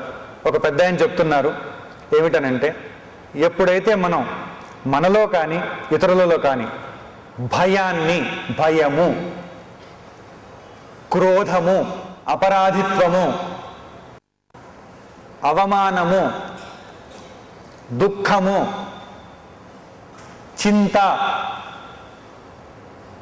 వ్యాకులము, ద్వేషము ఇవన్నీ కలిగించామో అప్పుడు మనలో కానీ వేరే వాళ్ళలో కానీ ఎప్పుడైతే కలిగించుకున్నామో మనం ఓడిపోయినట్లే. భయము, ఫియర్ మనకు కలిగిన వేరే వాళ్ళకి కలిగించిన, క్రోధము, యాంగర్ ఇది కలిగించిన, వేరే వాళ్ళు అలా కలిగేటట్లు మనం ప్రవర్తించిన, అపరాధిత్వం, గిల్ట్, అవమానము, షేమ్, దుఃఖము, సాడ్నెస్, చింత, యాంగ్జైటీ, వ్యాకులము, వర్రి, ద్వేషము, హేట్రెడ్ ఇవన్నీ కూడా ఏవి మనలో కలిగినా వేరే వాళ్ళకి కలిగించినా మనమే ఓడిపోతూ ఉన్నాం, ఓడిపోయిన వాళ్ళ కింద లెక్క. ఇవి ఎప్పుడైతే కలిగించకుండా చక్కనైనటువంటి భావములు కలిగిస్తామో, అభయము, శాంతము, వాళ్ళల్లో వాళ్లకు, వాళ్ళపైన వాళ్లకు స్వీయ నమ్మిక, సుఖము, తృప్తి ఇవన్నీ కూడా ఎప్పుడైతే మనం వేరే వాళ్ళకి ధైర్యము అందిస్తామో, కలిగిస్తామో అప్పుడు మనం నిజంగా గెలిచినట్లు, జయించినట్లు అనేటటువంటి విషయం ఇక్కడ మనకు తెలియవస్తూ ఉంది. మనం కాదు నిర్ణయం చేసుకోవాల్సింది. మనం సక్సెస్, వేరే వాడిని భయపెట్టేసాము సక్సెస్ఫుల్, వేరే వాడిని బెదిరించేసాము సక్సెస్ఫుల్, వాడు భయపడతాడు నన్ను చూసి సక్సెస్, అది కాదు అక్కడ కావాల్సింది. వాడు ఎంత నిర్భయంగా ఉండగలడు నన్ను చూసి అనేటువంటి దానిపైన సక్సెస్ ఆధారపడి ఉంటుంది. ఒక ప్రీస్ట్ గారు, ఒక స్టాక్ బ్రోకర్ గారు, అంటే మూలధనంతో వ్యాపారం చేసే దళారి ఎవరైతే ఉంటారో వాళ్ళు ఇద్దరు కూడా స్వర్గానికి వెళ్ళారట. స్వర్గానికి వెళితే అక్కడ ఒక లైన్ ఉందట, ఎంట్రీకి కూడా లైన్ ఎక్కువైంది, లైన్ ఉంది, లైన్లో నిల్చోవాలి ఎంట్రీకి. అదే లైన్లో నిల్చున్నారట. నిల్చున్న తర్వాత ఇంకా ప్రీస్ట్ గారు ఉన్నారు, ఆ స్టాక్ బ్రోకర్ గారు ఉన్నారు. ఆయన కూడా ఈయన దగ్గరకు వచ్చేవారు చాలాసార్లు. సరే అక్కడ లోపలికి వెళ్ళిన తర్వాత వాళ్ళు జీవిత విశేషాలన్నీ కూడా, పుణ్య పాపకర్మలన్నీ కూడా వాళ్ళ కంప్యూటర్లో వచ్చేస్తాయి. అక్కడ వాళ్ళు చూసుకుంటారని చూసుకొని దాని ప్రకారంగా అలాట్మెంటు, రూమ్ అలాట్మెంటు, దాని తర్వాత స్టేటస్ లెవెల్ని బట్టి డైనింగ్, బోర్డింగ్ ఫెసిలిటీలు ఇవన్నీ కూడా పెట్టారు. అయితే ఇప్పుడు ఏమైంది, అక్కడ వాళ్ళకి స్పెషల్ డ్రెస్సులు ఇవ్వడం అక్కడ అవన్నీ ఉంటాయి. అయితే ఈ స్టాక్ బ్రోకర్ గారికి ఏమో 5 స్టార్ హోటల్ ఫెసిలిటీ, ఆయనకేమో బ్యూటిఫుల్ సూట్లు, తిరగడానికి లవ్లీ కార్లు, ఇవి అవి, అబాబాబా ఏం హోదానో హోదా అట అవన్నీ ఇచ్చారట, అలాట్ చేశారట. చెప్తారు ఏవేవి అలాట్ చేస్తున్నారు, పెద్ద స్క్రీన్ ఉంటుంది అట్లా చూపెడతారు. ఈ ప్రీస్ట్ గారు వెళ్ళేటప్పటికీ ఈయనకి సాధారణమైనటువంటి సత్రం, సైకిలు ఇట్లాంటివన్నీ పెట్టారట. ఈయన కంప్లైంట్ చేశారట, ఏమిటి ఇట్లా చేస్తారో, నాకు అసలు వాడేంటి నేనేంటి, నా వాల్యూ తెలిసేనా మీరు చేసేది ఇట్లాగా, నేను ఎంతసేపు కూడా భగవంతుడి విషయాలే చెప్పాను తెలుసా. అప్పుడు వాళ్ళు అన్నారట, ఏమీ లేదండి, వ్యత్యాసం ఎందుకు అనంటే ఈయన చాలామంది చేత షేర్స్లో, స్టాక్స్లో పెట్టుబడి పెట్టించాడు. ఎట్లాంటి షేర్స్, స్టాక్స్ అంటే ఎంత కిందికి పైకి అతి వేగంగా ఊగేవంటే, పైకి కిందికి బుల్లిస్టెంట్, బేరిస్టెంట్, పైకి కిందికి ఊగేవంటే ఆ పెట్టుబడి పెట్టిన వాళ్ళంతా అదల్లా కదిలిపోతూ ఉంటే దేవుడా దేవుడా దేవుడా దేవుడా దేవుడా దేవుడా దేవుడా దేవుడా దేవుడా దేవుడా అనుకునేవాళ్ళు. అందరూ కూడా దేవుడు దేవుడు దేవుడు దేవుడు దేవుడు తలుసుకునేవాళ్ళు. అట్లా ఊగిపోతుంది, ఏమైపోతుంది వస్తే దేవుడు దేవుడు దేవుడా మంచి మంచి లాభం, దేవుడు దేవుడు దేవుడా పోతుంది ఇలా అనుకునేవాళ్ళు. కనుక వాళ్ళు ఎప్పుడు కూడా దేవుణ్ణి తలుసుకునేలా చేశాడు. నువ్వేమో దేవుడి మీద ప్రవచనాలు ఇస్తుంటే ఆవలింతలు వచ్చి నిద్రపోయారు అందరూ. సత్వగుణంలో నుంచి తమస్సులోకి వెళ్ళిపోయి అంధకారంలోకి వెళ్ళిపోయారు అందరూ. అందుకని చెప్పేసి నువ్వు అందరినీ కిందికి తీసుకెళ్ళావు, ఆయనేమో పైకి తీసుకెళ్ళాడు. అందుకని ఆయనకి స్పెషల్ ప్రిఫరెన్స్, నీకు నార్మల్ ప్రిఫరెన్స్. అలాగా ఆయన నిర్ణయం చేసుకుంటే ఎట్లాగా, ఆయన ఏదో గొప్ప పనులు చేసేసాడని శాస్త్రం ఆధారంగా ఉండాలి. సద్గుణాలు ఇవన్నీ కూడా తెలుస్తూ వస్తే ఎవరు ఎంత సంతోషపడ్డారు, శాంతపడ్డారు, సహాయపడ్డారు, తృప్తిపడ్డారు, పోనీ ఇబ్బంది పడలేదు, కష్టపడలేదు, కానీ ఇలాగైనా చూసుకుంటే అప్పుడైనా తెలుస్తుంది. కానీ మన జీవితం నిజంగా సఫలీకృతమైందా అసఫలీకృతమైందా అనేటటువంటి విషయం, మనం జయించామా పరాజయం పాలయ్యామా అనేటువంటి విషయం అప్పుడు అర్థమవుతుంది. కానీ ఏదో మనకు మనం అనేసుకుంటే అలాగా. అందుకని ప్రేమతో ప్రేమగా వ్యవహరిస్తే చాలు. మనం అర్థం చేసుకుంటూ వెళ్ళాలి, మనలో ఉండేటువంటి దమనములన్నింటినీ అర్థం చేసుకుంటూ వెళితే చాలు అన్నమాట. అవే మనకు ముఖ్యంగా గుర్తుండాలి. ఒక ఆయనట అలా పొద్దున్నే వాక్కి వెళ్ళి ఒక పెద్ద పార్క్ ఉంది, చాలా పెద్ద పార్కు, అది కూడా మౌంటైన్ పార్క్. అది అంటే కొండలు పర్వతాలన్నీ కూడా ఉంటాయి దాంట్లో. నడుచుకుంటూ వెళ్ళాడు. ఒక పర్వత శిఖరం దగ్గరికి వెళ్ళి, పెద్ద లోయట కింద, సరే పర్వత శిఖరం దగ్గర నిల్చున్నాడు. నిల్చొని చుట్టూ పెద్ద లోయ ఉంది, అంచులో ఉన్నాడు. ఇంకా కొంచెం ఉప్పు అంటే పడిపోతాడు, అట్లా అంచులో ఉన్నాడు. అక్కడ నిల్చొని బిగ్గరగా వద్దు వద్దు వద్దు అంటున్నాడు. అదంతా కూడా అక్కడ లోయలో అది ప్రతిస్పందిస్తూ ఉందట, రీసౌండ్ వస్తూ ఉందట, ప్రతిధ్వని వస్తూ ఉందట. ఏమిటి? వదు వదు వదు వద్దు వదు వదు వదు వద్దు వద్దు వద్దు ఇట్లా వస్తున్నట. ఆ మార్నింగ్ విజిలెన్స్ కోసమని ఒక పోలీస్ ఇన్స్పెక్టర్ వెళ్ళాడు అక్కడికి. చూశాడు, ఈయన దగ్గర నిల్చొని వద్దు వద్దు అంటాడు. వెంటనే పరిగెత్తి చొక్కా పట్టుకొని లాగి ఈడ్చి కింద పడేసి ఆయన మీద కూర్చొని, ఆత్మహత్య చేసుకోవడం నేరం చట్టరీత్యా, తెలుసా నీకు? బుద్ధి లేదు నీకు, ఎందుకట్లా చేస్తున్నావు అడిగాట. ఆయన అన్నాడట, నేనెక్కడ చేసుకున్నానండి ఆత్మహత్య? మరిదేంటి చద్దామని వచ్చి వద్దు వద్దు అనుకుంటున్నావా? కాదండి బాబు, ఇంట్లో నాకు అనే స్వాతంత్రం లేక ఏది చెప్పినా మా ఆవిడ అవుననాల్సిందే. నేను వద్దన్నానంటే నా పని అయిపోతుంది. అందుకని అక్కడ అనలేక, పోనీ ఆఫీస్కి వెళ్తే అందామంటే ఆఫీసు మా మామయ్య గారిది, ఆయన కంపెనీలో నేను పనిచేస్తాను. అక్కడ ఆయన మొగుడు, ఇక్కడ ఈవిడ మొగుడు. అక్కడ ఆయన బాసు, ఇక్కడ ఈవిడ బాసు. నాకు ఏం చేయాలి? ఎక్కడా వద్దని లేను. ఆయన ఏం చెప్పినా అవుననాల్సిందే, ఇక్కడ ఏం చెప్పినా అవుననాల్సిందే. అందుకని స్వేచ్ఛ లేక ఒక్కసారన్నా అనుకుందామని చెప్పేసి ఇక్కడికి వచ్చాను. వద్దు వద్దు అంటుంటే ప్రకృతి అంతా స్పందిస్తూ ఉంది నాకు. అది కూడా వద్దు వద్దు వద్దు అని చెప్తోంది. ఇంత సపోర్ట్ ఉందా నాకు అని ధైర్యం వచ్చేసింది నాకు. నేను ఇట్లా ఉంటే మీరేంటండి నన్ను లాగేస్తారు? ఇంత మంచి శాంతాన్ని పోగొట్టారు కదండి. ఏది వద్దనాలో ఏది అవుననాలో సరైనటువంటి జ్ఞానం ఉండాలి మనకు. వద్దనాల్సింది అనాల్సిన అవసరం వచ్చినప్పుడు అనాలి, అవుననాల్సింది అవుననాల్సినప్పుడే అవుననాలి. ఇది అప్పుడు అది ఇప్పుడు అంటే లాభం లేదు. తర్వాత అనేటప్పటికీ ఏమి జరిగిపోతాయో మనకు తెలియదు. అందుకనే ఏది అవుననాలో ఏది వద్దనాలో దానికి మన పెద్దలు చాలా మంచి విషయాలు తెలియజేస్తూ వచ్చారు. ఆ విధంగా మనం చరించుకుంటే చాలు. అందుకనే తెలుసుకోవాల్సిన అవసరం ఉంది. అందుకనే మామూలుగా చెప్తుంటారు, ప్రేమతో ఉండండి అంటారు. అంటే ప్రేమతో ఉండడం అంటే ఏమిటండి అని అంటే, చాలా సులభంగా మనం అర్థం చేసుకునే ప్రయత్నం చేస్తే ఏమిటి ప్రేమగా ఉండడం అంటే, మొట్టమొదటిది మృదువైన తీయనైన చేష్టలు. మొట్టమొదటిది మృదువైన తీయనైన చేష్టలు. అంటే వేరే వాళ్ళకి అది మృదువుగా శుతిమెత్తగా ఆస్వాదం చేయబడేటటువంటి విధంగా ఉండాలి. ఆస్వాదించబడేటటువంటి విధంగా అంటే స్వీకరించేటటువంటి విధంగా ఉండాలి. మృదువైన తీయనైన చేష్టలు. 2 పదిలమైన శ్రద్ధాపూర్వకమైనటువంటి కర్మలు. పదిలపరిచే కర్మలు, అదరగొట్టే కర్మలు కాదు, నమ్మకం లేని కర్మలు కాదు, పదిలమైన శ్రద్ధాపూర్వకమైనటువంటి కర్మలు. దయగల, 3వది దయగల కనికరముతో కూడినటువంటి పలుకులు. పలుకులు ఎట్లా ఉండాలి? తూటాలు తగిలినట్టు తగలడం కాదు, బాణాలు గుచ్చున్నట్టు గుచ్చుకోవడం కాదు. కరుణ, దయగలిగిన కనికరంతో కూడినటువంటి పలుకులు. ఆహాహా, అంత చక్కగా ఉండాలి. 4వది కరుణ కలిగిన తీరు లేదా కరుణ కలిగిన వైఖరి, యాటిట్యూడ్. కరుణ కలిగిన తీరు, కరుణతో ఉండేటటువంటి తీరు, కంపాషనేట్ యాటిట్యూడ్ అన్నమాట. ఆ కరుణ ఉన్నది అంటే, ఆ తీరు మనలో ఉన్నది అని అంటే ఎంత హాయిగా ఉంటుందో. మనం ఏం చేయకపోయినా ఊరికే ఉన్నా వేరే వాళ్ళకి హాయి కలుగుతూ ఉంటుంది. మన లోపల ఇది ఉందంటే మనం స్పందించాల్సిన అవసరం లేకుండానే మన తరంగాలు ఎట్లా ఉంటాయంటే, శక్తి కాంతి తరంగాలు, అవి వాళ్ళకి అప్రయత్నపూర్వకంగానే శాంతిని కలిగిస్తూ వస్తాయి. అంతటి కాంతిపుంజం మనలో వెదజల్లబడుతూ ఉంటుంది, వ్యక్తం ప్రకటితం అవుతూ ఉంటుంది. 5వది చేయూతనిచ్చే సహాయక చర్య. నేనున్నాను, అధైర్యపడొద్దండి, ఒక సహాయాన్ని అందించడం మంచి చర్య. ఇది కూడా ప్రేమించడమే.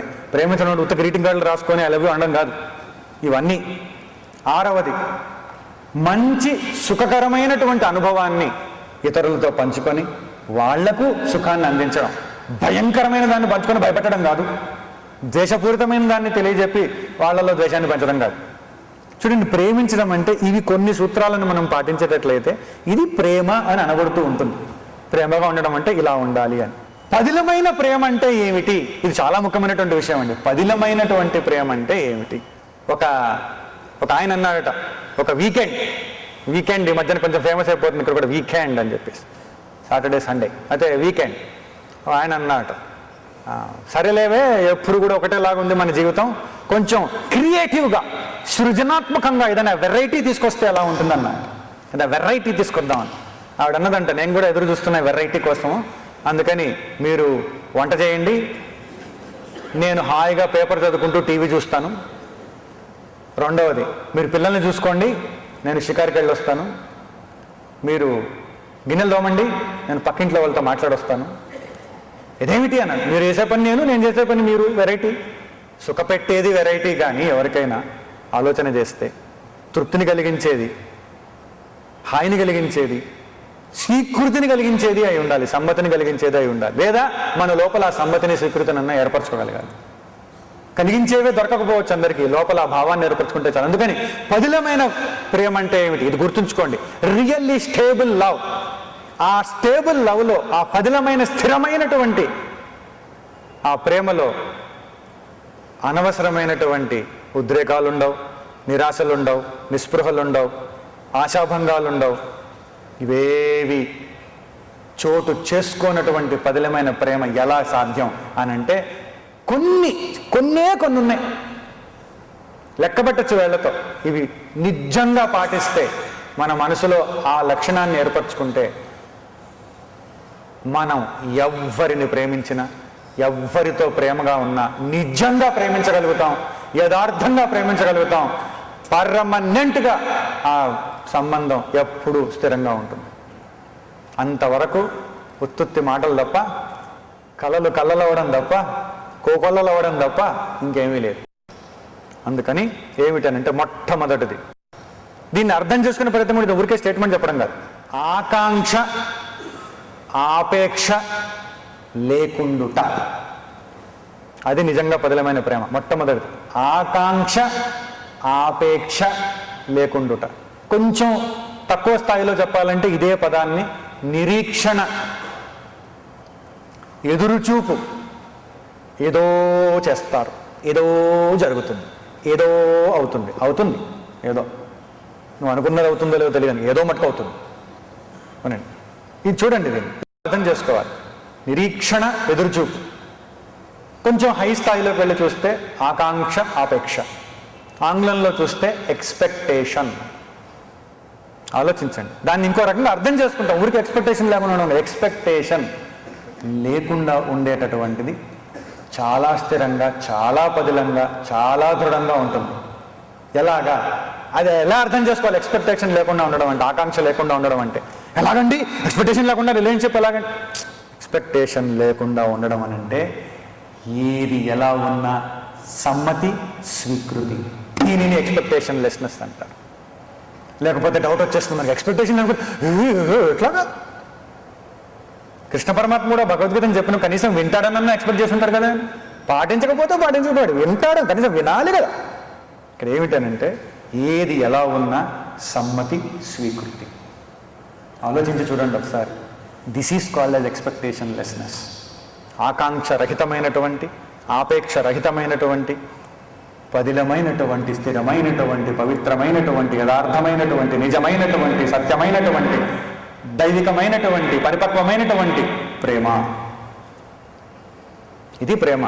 ఇది తృప్తిని కలిగిస్తుంది, ఇది శాంతిని కలిగిస్తుంది, ఇది సుఖాన్ని అందిస్తుంది, ఇది ఆనంద అవధుల్ని చూపెడుతుంది. అవధులు లేని ఆనందాన్ని కూడా మన అనుభవంలోకి తీసుకొని వస్తుంది. ఒక్క లక్షణం ఉంటేనే ఎంత తృప్తి వస్తుందో చూడండి. ఒక్కసారి ఆలోచించండి. ఒక్కరోజు, ఏ పర్వదినం రోజైనా, పుట్టినరోజైనా, యానివర్సరీ రోజైనా ఇట్లా చేస్తే బాగుంటుంది. ఏదన్నా ప్రత్యేకంగా చేయాలి. అలాంటప్పుడు ఒక న్యూస్ రిపోర్టర్ గారేమో అందరిని అడుగుతున్నట, వివాహానికి విజయరహస్యం ఏమిటి అని చెప్పేసి.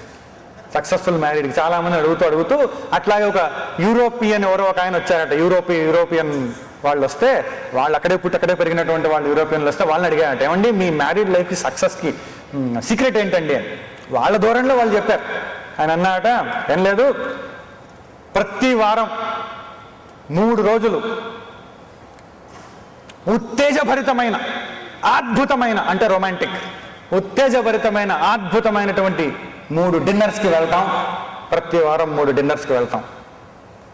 నేను నా గర్ల్ ఫ్రెండ్ తోటి, ఆవిడ బాయ్ ఫ్రెండ్ తోటి. అది వాళ్ళ సంస్కృతి, అది వదిలేయండి. కాకపోతే ఆయన చెప్పాల్సింది ఆయన చెప్పాడు. ఇలా వెళితే అది సక్సెస్ఫుల్ లైఫ్ అవుతుందా అండి? ఇది ఎట్లా సక్సెస్ అవుతుంది? ఒక ఆయన అన్నాడట, ఏమండి నేను మా ఆవిడ ఒకటే రోజు పుట్టాం, సేమ్ డే బర్త్డే ఇద్దరికి. 40 ఏళ్ల తర్వాత నా పుట్టినరోజు నాడు నేను ఒక్కరోజు ఆవిడ నుంచి సెలవు తీసుకున్నాను. ఎందుకంటే పాపం బతికి అందులో బరువైపోయినట్టుంది. మామూలుగా పుట్టినరోజు కలిసి ఉండాలనుకుంటారు. ఈ 40 ఏళ్ల తర్వాత పుట్టినరోజు నాడు ఒక్కరోజు సెలవు తీసుకున్నా ఆవిడ దగ్గర నుంచి. ఆవిడ పుట్టినరోజు నెక్స్ట్ ఇయర్, ఆవిడ పుట్టినరోజు ఒకటే రోజు కనుక ఆవిడ పుట్టినరోజు నా దగ్గర నుంచి 1 ఇయర్ లీవ్ తీసుకుంది. అంటే అంత భారం అయిపోయింది అన్నమాట లైఫ్. అలా కాకూడదు కదండి. అందుకని దీన్ని చిన్నాభిన్నం చేసేటటువంటిది ఆకాంక్ష, ఆపేక్ష. మనకది మేలు చేస్తుంది అనుకుంటాం, కానీ కీడు చేస్తుంది. అర్థం చేసుకోండి. ఒక్కసారి అది తొలగించి చూస్తే ఒక్కరోజైనా అర్థమవుతుంది. చాలా పవిత్రతను కలిగిస్తుంది, శుద్ధత్వాన్ని కలిగిస్తుంది. అంటే ఏమిటి ఎక్స్పెక్టేషన్? అంటే ఇంకేం అగమ్య గోచరంగా ఉండడం కాదు. ఏది ఎలా ఉన్నా సమ్మతి, స్వీకృతి. ఎలా ఉంటే అలా ఉండని. నేను తరించడానికి ఈ సంబంధంలోకి వచ్చానే కానీ హరించిపోవడానికి కాదు, కుదించుకుపోవడానికి కాదు, విశాలం అవ్వడానికి, వికసించడానికి వచ్చానే కానీ నిరసించడానికి కాదు, పరవశించడానికి వచ్చానే కానీ కృషించడానికి కాదు. ఈ విషయం అర్థం చేసుకుంటూ, రెండవది అభిప్రాయములు, ఉద్దేశములు పక్కన పెట్టేయడం. అభిప్రాయములు, ఉద్దేశములను పక్కన పెట్టేయడం. ఒపీనియన్ లేకుండా ఉండేటటువంటిదే పవిత్రమైనటువంటి ప్రేమ. అభిప్రాయం, ఉద్దేశం ఎందుకండి? ఏదో ఉద్దేశపూర్వకంగా ఎందుకు అంటే ఎలాగ అర్థం చేసుకోవాలి దీన్ని? ప్రేమను ప్రేమ కోసమే అందించడం. Love for the sake of love, not for anything else. దాని టేస్టే వేరు, దాని బ్యూటీ వేరు, దాంట్లో ఉండే రుచే వేరు. నా స్వార్థం కోసం అందించడం, నా ప్రయోజనం కోసం అందించడం, ఏదో పొందడం కోసం అందించడం, ఏదో లభ్యం చేసుకోవడం కోసం అందించడం, దాని కలుషితమైపోయినటువంటి ప్రేమ. అభిప్రాయం లేనటువంటిది, ఉద్దేశం లేనటువంటిది, opinion less expression of loving relationship. ప్రేమను ప్రేమ కోసం, అది అలా అర్థం చేసుకోవాలి. ఒపీనియన్ లెస్ అంటే ఎలా? ప్రేమను ప్రేమ కోసం, ఇంకా దేనికోసమో కాదు, కేవలం ప్రేమ కోసం ప్రేమించడం. ఎంతమంది ప్రేమించగలరండి? ఇలాగా ఆలోచించండి. ఎంత పవిత్రంగా ఉంటుందంటే ఆ ప్రేమ తరంగం కదిలితేనే తన్మయత్వం వచ్చేస్తుంది. ఆ ప్రేమ కదిలితే చాలు వ్యక్తుల్లో నుంచి ప్రేమ. ఎంత అద్భుతమైనటువంటి స్థితి అది. ప్రేమను ప్రేమ కోసమే, ఇంకేది ఉద్దేశం వద్దు, దురుద్దేశం వద్దు, ఇంకే ఉద్దేశం వద్దు, ఏ అభిప్రాయం వద్దు, కేవలం ప్రేమను ప్రేమ కోసం.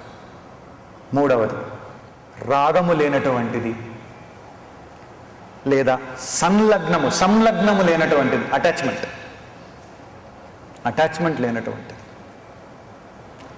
ఆసక్తి పరిధులను దాటితే రాగయుక్తం అవుతుంది, సంలగ్నం అయిపోతుంది, అటాచ్మెంట్ అయిపోతుంది. ఆసక్తికరంగానే ఉండాలి ప్రేమ. అటాచ్మెంట్ లేకపోతే ఆసక్తి ఎట్లా ఉంటుందండి? ఇది ఒక పెద్ద కన్ఫ్యూజన్ మళ్ళీ జనాలకి. ఇంకేం ఇంట్రెస్ట్ ఉంటుంది? ఆసక్తి ఉంటుంది, పరిధుల్ని దాటదు. అటెన్షన్ ఉంటుంది, అటెన్షన్ ఇస్తారు, అటెన్షన్ ఉంటుంది. పరమతత్వాన్ని పొందినటువంటి వాళ్ళు, అటాచ్మెంట్ లేనటువంటి వాళ్ళందరూ అటెన్షన్ ఇస్తారు అందరికీ. మహానుభావుల్ని, మహాత్ములు చూస్తే వాళ్ళు ఇచ్చే అటెన్షన్ క్షణకాలం పాటు ఇచ్చిన హృదయానికి తాకేస్తుంది, హత్తుకుంటుంది. మనం రోజంతా కూర్చున్నా అట్లా తాకకపోవచ్చు. ఒక్క క్షణం అలా చూస్తే ఆ చూపులో నుంచే, లోతుల్లో నుంచి కదులుతుంది. కనుక అభిప్రాయ రహితమై, ఉద్దేశ రహితమై, స్వార్థరహితమై, నిస్వార్థమై, పరమమై, దివ్యమై ఆ ప్రేమ కదులుతూ ఉంది. కనుక దాంట్లో అటాచ్మెంట్ లేదు, కేవలం లవ్ ఉంటుంది. అది చాలా ముఖ్యమైనటువంటి విషయం. అంటే ఆసక్తి రాగయుక్తం కాకుండా, సంలగ్నం స్థితికి రాకుండా ఉండగలిగేటటువంటి ప్రేమ, అటాచ్మెంట్ లెస్నెస్. మనకు వచ్చే కష్టాలన్నీ అటాచ్మెంట్ వల్ల వస్తాయి కానీ అటెన్షన్ వల్ల కాదు. గుర్తుపెట్టుకోండి. అటెన్షన్ వల్ల ఏ ప్రాబ్లమ్స్ ఉండవు. అటాచ్మెంట్ అయిపోతేనే ప్రాబ్లం. మనమే చేసేసుకుంటాం దాన్ని. అటాచ్మెంట్ పొసెసివ్నెస్ అయిపోతుంది. స్వాధీనంలో, చెప్పు చేతుల్లో, కట్టుబాట్లలో కొంచెం తేడా వచ్చినా అయిపోయింది. ఇంకంతే, పెద్ద సైక్లోన్స్ బయలుదేరుతాయి లోపల. నాలుగవది, ఎంత పవిత్రంగా ఉంటుందనంటే ఇది రిజల్ట్ పైన దృష్టి లేకుండా ఉండడం. ఫలితం ఇలా ఉండాలి అని ఫలితం పైన దృష్టి లేకుండా ఉండడము. ఫలితాన్ని ఎప్పుడైతే మనం తీసేసామో మన దృష్టిలో నుంచి, ఎప్పుడు తీసేయగలం తెలుసా? ప్రేమ ఇచ్చినప్పుడే ఆనందం లభిస్తూ ఉంటే, ఇవ్వడంలో ఆనందాన్ని చూసినటువంటి వాడు ఇంకో ఫలితం కావాలని కోరుకోడు. ఆలోచించండి. ఇవ్వడంలో ఆనందం చూడనటువంటి వాడు, ప్రేమను వ్యక్తపరచడంలో నిజమైన ఆనందాన్ని చూడనటువంటి వాడు, వాళ్ళు ఏదో చేస్తే నాకు ఆనందం వస్తుంది అనుకుంటాడు, వాళ్ళు ఏదో ఇస్తే నాకు ఆనందం వస్తుంది అనుకుంటాడు. అది పరిపూర్ణ ప్రేమ కాదు, పరిపక్వ ప్రేమ కాదు. రిజల్ట్ అవసరం లేదండి. ఎందుకు రిజల్ట్ మీద దృష్టి ఎవరు ఎందుకు ఉండాలి? అవసరం లేదు. ఇవ్వడంలోనే నేను ఆనందాన్ని చూస్తున్నా, ఇస్తూ ఉంటేనే నాకు సుఖం ఏర్పడుతూ ఉంది, నాలో ఉప్పొంగుతూ ఉంది. ఉప్పొంగుతూ ఉంటే, నేను అందిస్తూ ఉంటే, నాలో పెరుగుతూ ఉంటే, ఆ ఆనందాన్ని అందిస్తూ ఉంటే, తన్మయత్వాన్ని నేను పొందుతూ ఉంటే అక్కడే అనుభవం వచ్చేసింది. ఇంకో అనుభవం మీద దృష్టి నాకు లేదు, ఇంకొకటి కావాలనేటటువంటి ప్రేరణ నాలో లేదు, ఇంకొకటి అవసరం లేదు నాకు. ఇంకేదో కావాలి, ఏదో అయితే నాకు సుఖం వస్తుంది, ఏదో జరిగితే నాకు సుఖం వస్తుంది. ఏం జరుగుతుంది? అది నేను జరిగిపోవచ్చు ఈ జన్మలో నుంచి, ఇంట్లో నుంచి శ్మశానానికి. ఏం జరుగుతుంది అంతకంటే? ఆలోచించాల్సినటువంటి అవసరం ఉంది. ఎందుకు రిజల్ట్ ఎవడు కోరతాడు? చేసే దాంట్లో తృప్తి లేనివాడే రిజల్ట్ కోరతాడు. చేసేయడమే రిజల్ట్, చేసే దాంట్లో ఆనందమే, ఇవ్వడమే రిజల్ట్. నీకు ఇవ్వగలిగాను నేను, అంతే చాలు. అదే నాకు వచ్చిన మహదవకాశం. ఇంతకంటే ఏం కావాలి నాకు? మహానుభావుల్ని, మహాత్ముల్ని, భగవంతుడు మనకు అన్నీ ఇస్తాడు. ఏం కోరతాడు మన దగ్గర నుంచి? తత్వాన్ని తెలుసుకున్న మహానుభావుడు ఇస్తాడు. ఏం కోరతాడు? నిజంగా చూస్తే నిస్వార్థంగా ప్రేమించేటటువంటి వాళ్ళు కూడా కొందరు ఉంటారు. నిస్వార్థంగా ప్రేమించేటటువంటి వాళ్ళు, యథార్థంగా ఒక స్థితి వరకు తల్లిదండ్రులు కూడా ఏమీ కోరరు. అక్కడ కూడా మనం చూడొచ్చు ఈ ప్రేమని. కోరనంత వరకు మూర్తిభవించినటువంటి వాళ్ళు, అంటే స్వరూప జ్ఞానం మూర్తిభవించినటువంటి వాళ్ళు కానీ, పరమ ప్రేమ స్వరూపం వాళ్ళ సొంతం చేసుకున్నటువంటి వాళ్ళు కానీ ఏ రిజల్ట్ కోసం కోరాలి? ఎందుకు కోరాలండి? Being with you is fulfilment. More than that, అసలు నీతో ఉండడమే పరిపూర్ణ తృప్తి. అంతకంటే ఎక్కువ ఇంకా గొప్ప స్థితి ఏమిటనంటే నీపై ప్రేమ వ్యక్తం అవ్వడమే పరిపూర్ణ స్థితి. ఉండడం కూడా అక్కర్లేదు, ప్రేమ వస్తూనే ఉంటుంది. ఒక పుష్పంలో గుబాళించిందంటే సుగంధం వెదజల్లబడుతూ ఉంటుంది, ఎవరి కోసమో కాదు. అది దాని నైజం, అది దాని స్వభావం. అలా మన స్వభావం ఎప్పుడైతే ప్రేమమయమైపోతుందో, ఎవరి కోసమో పుష్పం పుష్పించట్లేదు, గుబాళించట్లేదు, సుగంధం వెదజల్లట్లేదు. తన స్వభావం ఉంది, తన స్వభావంలో తాను ఉంటుంది, తన సహజ స్థితిలో తాను ఉంటుంది. అందుకే అంత అందంగా ఉంటుంది, అంత రమణీయంగా ఉంటుంది, అంత మనోహరంగా ఉంటుంది, అంత బాగా ఉంటుంది. అలాగే మనం కూడా అవ్వగలిగితే result less, opinion less, attachment less, expectation less, ఆపేక్ష ఆకాంక్ష లేనటువంటిది, అభిప్రాయము ఉద్దేశము లేనటువంటిది, ఫలితంపై దృష్టి లేనటువంటిది, రాగయుక్తం కానటువంటిది. ఇది పదిలమైనటువంటి ప్రేమ. ఈ ప్రేమ క్షణం పొందిన జన్మ ధన్యమైపోతుంది, క్షణం కలిగించుకున్న జన్మ పవిత్రమైపోతుంది. ఎలాగా ఈ స్థితి మనకు లభ్యమయ్యే అవకాశం ఉంటుంది అని అంటే, సాధనలు చేస్తూ వెళ్ళాలి. చేస్తూ వెళితేనే మనకు వీలవుతుంది. ఊరికే రాదు, అది కూడా ప్రయత్నం చేయాలి, మంచి సంస్కారం కలిగించుకోవాలి. 17వ అధ్యాయంలో పరమాత్మ పవిత్రతను కలిగించుకోవడానికి తపస్సు గురించి చెప్తూ వస్తారు. దేవద్విజ గురు ప్రాజ్ఞ పూజనం శౌచమార్జవం బ్రహ్మచర్యమహింసా చ శరీరం తప ఉచ్యతే. శారీరక తపస్సు గురించి చెబుతూ బ్రహ్మ, విష్ణువు, మహేశ్వరుడు, దుర్గా, సూర్యుడు, అగ్ని తదితరమైనటువంటి దేవతలు ఎవరైతే ఉంటారో వాళ్ళ యొక్క, ఇంకా శిష్టులకు ద్విజుల యొక్క, శ్రేష్ఠుల యొక్క పూజ చేయడం ఏదైతే ఉంటుందో, నమస్కారం చేయడం ఏదైతే ఉంటుందో, శుశ్రూష చేయడం ఏదైతే ఉంటుందో, పూజ, నమస్కారము, శుశ్రూష శారీరక తపస్సు. అంతేకాకుండా శాస్త్రంలో చెప్పినటువంటి విహితమైనటువంటి కర్మలు చెయ్యొచ్చు అని చెప్పినటువంటి కర్మల్లో ప్రవృత్తి, శాస్త్రంలో చెప్పినటువంటివి నిషిద్ధమైనటువంటి కర్మలు చేయకూడదు అని చెప్పినటువంటి కర్మల్లో నివృత్తి ఉండగలిగితే అది కూడా శుద్ధి అవుతూ ఉంది కనుక, శుద్ధి అని అనబడుతూ ఉంది కనుక శారీరక తపస్సు. సరళత్వం అంటే చక్కగా ఉండడం, సింప్లిసిటీ, సరళంగా ఉండడం. బ్రహ్మచర్యము అంటే మనస్సు పవిత్రంగా ఉంచుకోవడము. అహింస, బ్రహ్మచర్యం అని అంటే మనస్సు ఉత్తమమైనటువంటి దానిపైన లగ్నం చేస్తే అది బ్రహ్మచర్యమే అవుతుంది. అహింస, హింస చేయకుండా ఉండడము, ఇదంతా శారీరక తపస్సు అవుతూ ఉంది. ఇది అంటే పెద్దలను గౌరవించడం. ఇంట్లో ఉండే పెద్దల నుంచి స్టార్ట్ చేస్తే మనకంటే ఉన్నతమైన స్థాయిలో ఉన్నవాడు, అప్పుడు భగవంతుని కూడా గౌరవించే సంస్కృతి వస్తుంది. తర్వాత వాచిక తపస్సు గురించి చెప్తూ, అనుద్వేగకరం వాక్యం సత్యం ప్రియహితం చయత్ స్వాధ్యాయాభ్యసనం చైవ వాంగ్మయం తప ఉచ్యతే. వాచిక తపస్సు గురించి చెబుతూ, వినడానికి ప్రియమైనటువంటిది, ఉద్వేగము కలిగించినటువంటిది, ఇతరులకు ఉద్వేగము కలిగించినటువంటి వాక్యం. మనం ఏదన్నా వాక్యం చెప్పామంటే వాళ్ళకు భావోద్వేగం కలగకూడదు, ప్రియంగా ఉండాలి. అటువంటిది సత్యం ప్రీహితం అన్నారు. అంటే ఏమిటి? పురుషార్థక ప్రయోజకమైనది. పురుషార్థ ప్రయోజకమైనది అంటే మొదట్లో విన్నప్పుడు అప్రియంగా అనిపించినా పరిణామం దానిది హితమే అయి ఉంటుంది. పిల్లలకు ఒక్కోసారి చెప్తారు ఇది వద్దు అంటారు, అప్రియంగా ఉంటుంది, కానీ దాని పరిణామం హితమే అయి ఉంటుంది. అది కూడా సత్యం ప్రియహితం అంటే వాళ్ళకి నచ్చట్లేదు కదండి, వాడికి చెడ్డ తిరుగుడు తిరుగుతా అంటే నచ్చట్లేదు కనుక మనం ప్రియంగా చెప్పాలా, చైనాయన అని చెప్పాలంటే కాదు. అక్కడ ప్రారంభ దశలో పురుషార్థం గుర్తుంటుంది. ఇక్కడ పురుషార్థక ప్రయోజకరమైనటువంటిది అన్నారు. పురుషార్థ ప్రయోజకరమైనటువంటిది అంటే ఏమిటి? ముందు కొంచెం ఇదిగా ఉండొచ్చు, కానీ తర్వాత హితంగానే ఉంటుంది, పరిణామం హితంగానే ఉంటుంది, అప్రియంగా ఉన్నప్పటికీ కూడా. తర్వాత ఏమిటంటే ముఖ్యంగా చెప్పింది అనుద్వేగకరము, సత్యము, హితము, మంచి చేసేది, మంచి కోరేది, మంచిగా ఉండేది, ప్రియము, ప్రియంగా ఉండేటటువంటి ఈ 4 అనుద్వేగకరము, సత్యము, హితము, ప్రియము, ఈ 4 కలిసినటువంటిది వాచిక తపస్సు అవుతూ ఉంది. ఏ ఒక్కటి మిస్ అయినా దీంట్లో పరిపూర్ణ వాచిక తపస్సు కాదు. 2 ఉండి 3 ఉండి 1 లేక 2 లేక 3 లేక 4 లేక ఎలా అవుతుంది? కాదు. కానీ 4 ఉంటేనే వాచిక తపస్సు. ఆ తపస్సే మనల్ని పవిత్రం చేస్తూ వస్తుంది. దీనికి తోడుగా స్వాధ్యాయము. అధ్యాయము అంటే ఏమిటి? గురువు దగ్గర నుంచి మనం నేర్చుకున్నటువంటి విషయాలు మళ్ళీ మళ్ళీ అధ్యయనం చేస్తూ ఉండడం.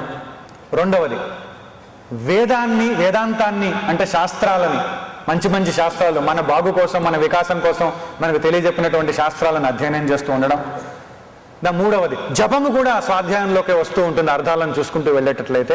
కనుక గురువు చెప్పింది, శాస్త్రం చెప్పింది, జపము 3 కలిపితే స్వాధ్యాయం అని అనబడుతూ ఉంది.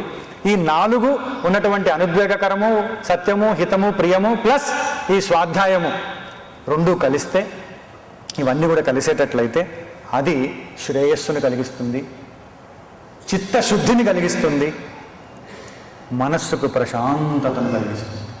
మనస్సు ప్రశాంతమవుతుంది. ఎంత ప్రశాంతమవుతుందో మనస్సు ఎట్లా ప్రశాంతమవుతుందంటే ఇది వీలగా చేస్తే. తర్వాత మానసిక తపస్సుని చెప్తూ, మనః ప్రసాద సంయత్వం మౌనమాత్మ వినిగ్రహ భావ సంశుద్ధిరిత్యేతత్ తపోమానసముచ్యతే.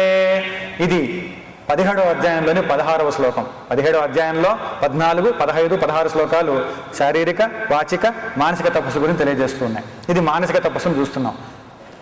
మనస్సుకు స్వచ్ఛత్వం అంటే ప్యూరిటీ, మనసుకు స్వచ్ఛత్వాన్ని సాధించుటయే మనశ్శాంతి. శాంతి అంటే ఏమిటి? మనస్సును ప్యూర్ చేసుకోవడమే శాంతి.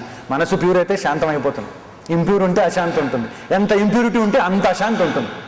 అది ఒకటే తార్కాణం గుర్తుంచుకోండి. బయట కారణాలు కాదు, లోపల ప్యూరిటీయా ఇంప్యూరిటీయా. మనసుకు స్వచ్ఛత్వాన్ని సాధించుటే మనశ్శాంతి. దాని తర్వాత సౌమనస్యము అన్నారు. మనః ప్రసాద సౌమ్యత్వం. సౌమనస్యం అంటే ఏమిటి?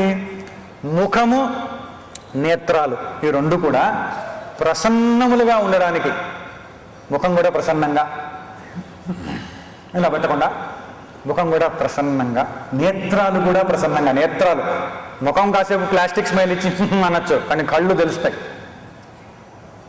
కళ్ళల్లో కూడా ఉండాలి, లోపల ఉంటేనే ఆ కళ్ళు కూడా ప్రసన్నంగా ఉంటాయి.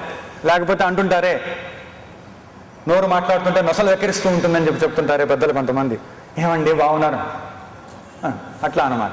అలా కాకుండా నేత్రాలు కూడా, ముఖం కూడా ప్రసన్నంగా ఉండడానికి ఏ అంతఃకరణ వృత్తి అయితే దోహదపడుతుందో అది సౌమనస్యము. ఆలోచించండి. తర్వాత ఇక్కడ మౌనం అన్నారు. మౌనం అంటే మరి వాచిక తపస్సుకు సంబంధించిన కదా, మరి మానసిక తపస్సులో ఎందుకు పెట్టారండి ఇక్కడ అని అంటే, మౌనం అనేటటువంటిది మనోనిగ్రహం ఉంటే తప్ప వీలు కాదండి. మైండ్లో డుడు ఉంటే పెట్టుకున్నా కూడా లోపలే ఉండదు, అది వీలు కాదు.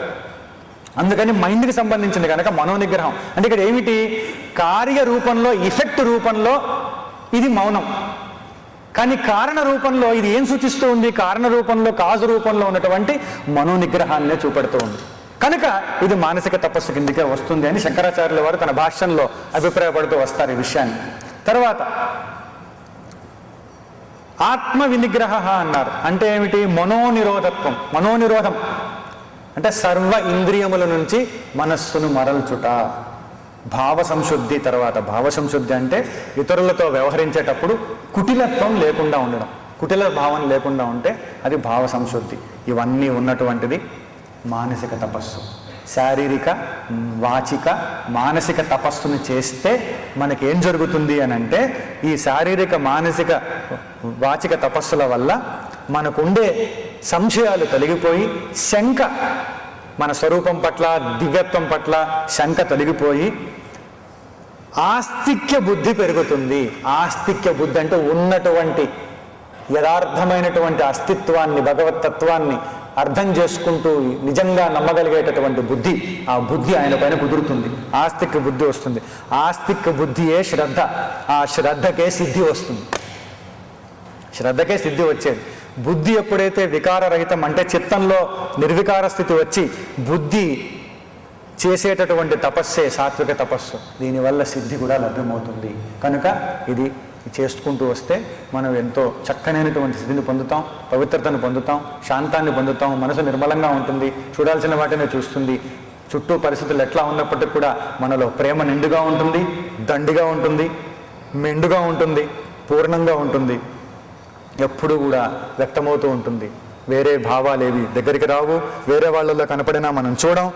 మనలో శాంతము, ప్రేమ, ఆ శాంతము, ప్రేమ ఎప్పుడైతే ఉంటాయో ఆనందం కూడా అక్కడే ఉంటుంది. అప్పుడు మన దగ్గరికి పిలవాల్సిన పని లేదు ఎవరిని, వాళ్ళే వచ్చి కూర్చుంటారు. వాళ్ళకే మాట్లాడాలనిపిస్తుంది, వాళ్ళకే ఉండాలనిపిస్తుంది, వాళ్ళకే చూడాలనిపిస్తుంది, వాళ్ళకే ఏదో చేయాలనిపిస్తుంది. ఎందుకంటే మన లోపల ఆ విధంగా తత్వం తయారైపోతూ ఉంటుంది. కనుక ఇది మనం సంబంధాలలో కనుక ఏర్పరచుకోగలిగితే ఎంత శాంతి, సుఖము మనకు లభిస్తాయో ఊహించలేనటువంటి విధంగా ఉంటుంది. అటు తరువాత రేపు భద్రతాభావం, సెక్యూరిటీ ఫీలింగ్, అభద్రతాభావం, ఇన్సెక్యూరిటీ ఫీలింగ్. రిలేషన్షిప్స్లో ఈ పెద్ద ఫీలింగ్స్ ఇవన్నీ, సెక్యూరిటీ, ఇన్సెక్యూరిటీ. ఎన్ని ఉన్నా ఇన్సెక్యూరిటీ ఉంటూనే ఉంటుంది ఫీలింగ్. అవి ఎలాగా, అవి ఏమిటి, అవి ఎలా తొలగించుకోవాలి? అభద్రతా భావాన్ని తొలగించుకొని భద్రతాభావం ఎట్లా కలిగించుకోవాలి? ఒకటి శాంతము, శాంతము, శాంతము అంటుంటే అసలు శాంతం అనే దానికి సాధనపూర్వకంగా ఎలాగ సాధ్యమవుతుంది, ఎలాగ పీస్ఫుల్గా ఉండవచ్చు? తర్వాత భావాతీత మనోధారణ, ఎంపతి, అదంటే ఏమిటి, అది దానివల్ల ఏం మేలు జరుగుతుంది? ధారణ, కాంటెంప్లేషన్, దీనివల్ల మనకు సంబంధాలలో ఎంత ఉత్తమమైనటువంటి స్థితి లభిస్తుంది? ఇవన్నిటికి సంబంధించినటువంటి విషయాన్ని రేపు మనం చూసేటటువంటి ప్రయత్నం చేద్దాం.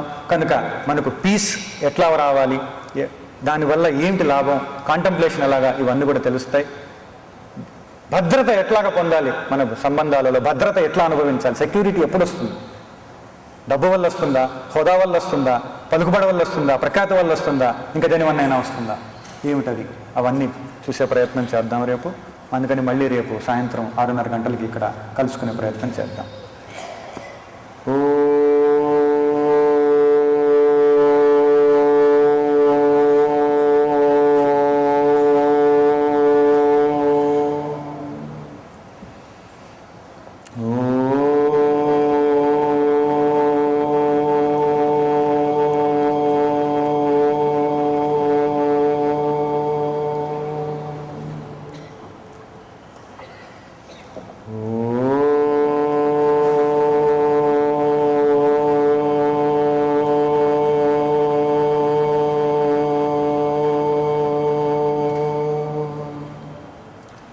सर्वे भवन्तु सुखिनः, सर्वे सन्तु निरामयाः, सर्वे भद्राणि पश्यन्तु मा कश्चित् दुःखभाग् भवेत्। ॐ शान्तिः शान्तिः शान्तिः।